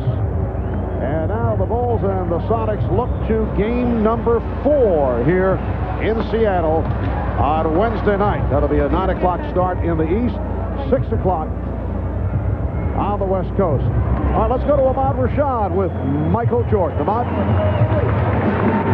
All right, thanks, Marv. Michael, finally a game that you guys can feel some satisfaction with. You won the last 2 games, but really not played very well. Today you played excellent. Well, I thought we were going to give it away a little bit in the third quarter, but I think the first half we came out and basically took the crowd out of the game and took some of their momentum very early. And from that point on, I think we tried to control everything, and we pretty much did. I think when they started making a run at us in the third quarter, we just had to find something to contain them and slow them down because they were coming very hard. How do you account for that start that you had today? Because in Game 2, you guys started, very lethargic, no energy, but not tonight. Well, as I said, I think when we get on the road, we become a little more focused. We go out and we know what our jobs are, and we don't have to worry about family tickets and all a lot of distractions that we have to go through, man. It's good to be on the road so we can bond together and play better. How about your focus? I know in the first couple of games you felt like you were struggling a little bit, but today you came in talking about making a statement.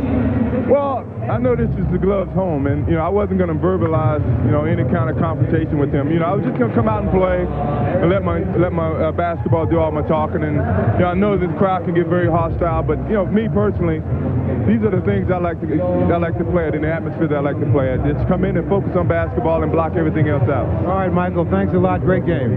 All right, let's go over to Jim Gray, who is with Dennis Rodman. All right, thank you very much, Ahmad. Dennis, you came out and you crushed them in the first 10 minutes of the game. Was that the game plan? Michael Jordan said before the game that's what needed to be done. Well, I look at it like this, all night long I've been saying, I couldn't sleep. I said, we got to get this game. We have to get this game. And Michael, I figured Michael would come out and do his job, and the rest of the supporting cast did theirs too. 3-0. No team in NBA history has ever been able to come back from that deficit. Is this one effectively over? I wouldn't say it's effectively over. I just think that, Seattle have totally got out their rhythm, out their game, because all they're doing now is trying to mess with me, try to get in my head. But they don't understand, though.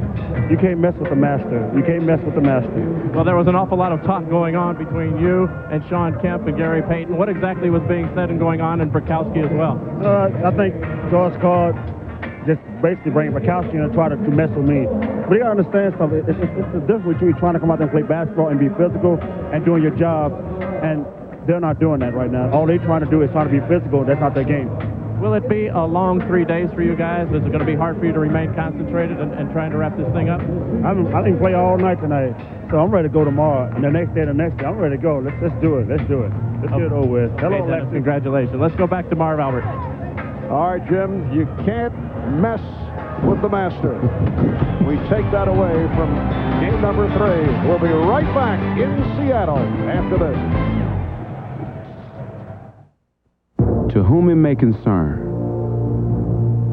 I've always loved the summer games. The running, the jumping. It's all good. Even the shot put thing is pretty cool, too. Still, somehow, I can't help feeling there's something missing. Me. And that's why I think football should be an official event of the summer games. Let's have a meeting and put this together. That's my dream, and this is my planet. Can France and Italy, Austria and England, Germany, Spain and the Netherlands ever really agree on a single currency? Actually, they already have. Gold MasterCard. It's accepted at more cash machines than any other card.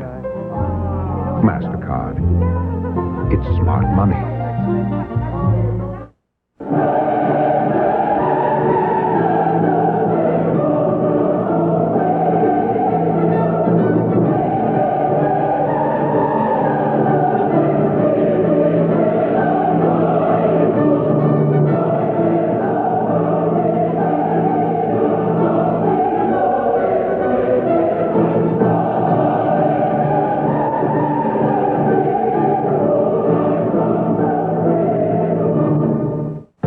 For years, aliens have watched us from above,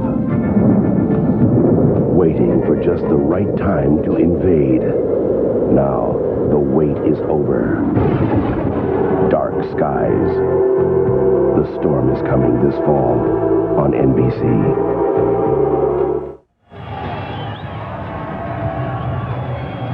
Back in Seattle, the Bulls with a 108-86 win over the Sonics to take a 3-0 lead in the NBA Final Series. Some more of the stats. Scottie Pippen, 12 points, 9 assists. Toni Kukoč, who started for the ailing Ron Harper, 14 points, 7 rebounds. Michael Jordan, though, leading the way with 36 points in his 41 minutes. A reminder, coming up next on most of these NBC stations, a special post-game episode of Mad About You. That'll be must-see TV.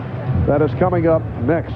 Some closing comments from Matt and Bill. What about that Chicago defensive effort right from the start? Well, Marv, we were talking about it earlier, how good it's been in the third quarter and the fourth quarter, especially throughout all the playoffs. Well, it was excellent in the first quarter, getting off to that big lead, 34-16, and continuing to be harassing defensively and forcing those turnovers, forcing 21 turnovers, as everybody put it together, led, of course, by Michael Jordan. And as Dennis Rodman pointed out, through some other philosophical thoughts that were mentioned to Jim Gray, the Bulls have just taken the Sonics right out of the rhythm. They're not playing their usual game, except for that period defensively where we saw them swarming all over the court in the third quarter. But, Marv, that was more of a scramble. Now, Seattle has to remember that they're a very good team that is unfortunately matched up against a truly great team, maybe the greatest team in history. And they have to look at this in the big picture, the long term. Still with young stars, don't lose your poise, don't lose your composure. Try to keep everything together,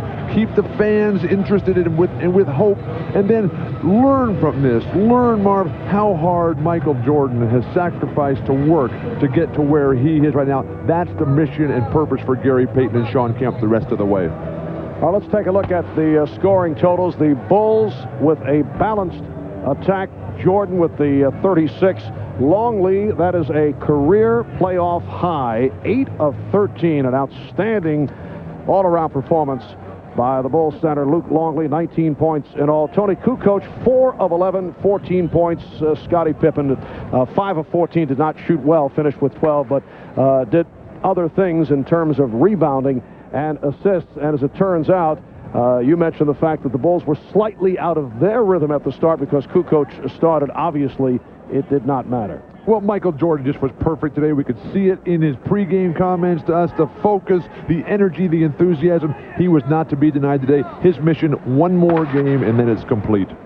All right, so it will be game number 4 for that one more game here on Wednesday night. If the Bulls are able to win it, the Sonics will try to stay alive and hope to force it to a 5th game back here on Friday night.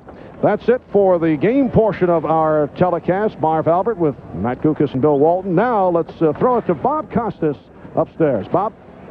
Okay, Marv, thanks a lot. I guess now we can begin calling them the Inevitables, up 3-0. It's only a matter of when they close it out. They have 2 shots at doing it here in Seattle. If Seattle can win 2, obviously they would force a 6th game back in Chicago. That doesn't appear likely at this point, so it appears that if Chicago wins their 4th championship, they will do it for the 3rd time out of those 4 titles on the road. Only once against Portland in 1992 did they finish it on their home floor. They have a mission on Wednesday, not just to win the championship, but to complete the sweep and stake another claim to greatness. The only team that went through the entire playoffs, losing only 1 game, was Dr. J's 1983 Philadelphia 76ers. They didn't play in the first round, so they were 12-1. Chicago could finish at 15-1 if they sweep it. Now, don't forget that coming right up, our NBA Finals postgame special on CNBC. More interviews and analysis in the aftermath of Chicago's devastating win this evening. And on Wednesday night, we have Game 4 of the Finals back here at Key Arena in Seattle. Now, coming up next on NBC, a special post-game episode, it says here, of Mad About You. Will Paul Reiser and Helen Hunt be in the locker rooms? Tune in and find out. For our entire crew in Seattle, I'm Bob Costas. Good night on the NBC side. See you in a few moments if you're so inclined on CNBC. So long. The NBA Finals, the U.S. Open, Wimbledon, the U.S. Olympic Trials,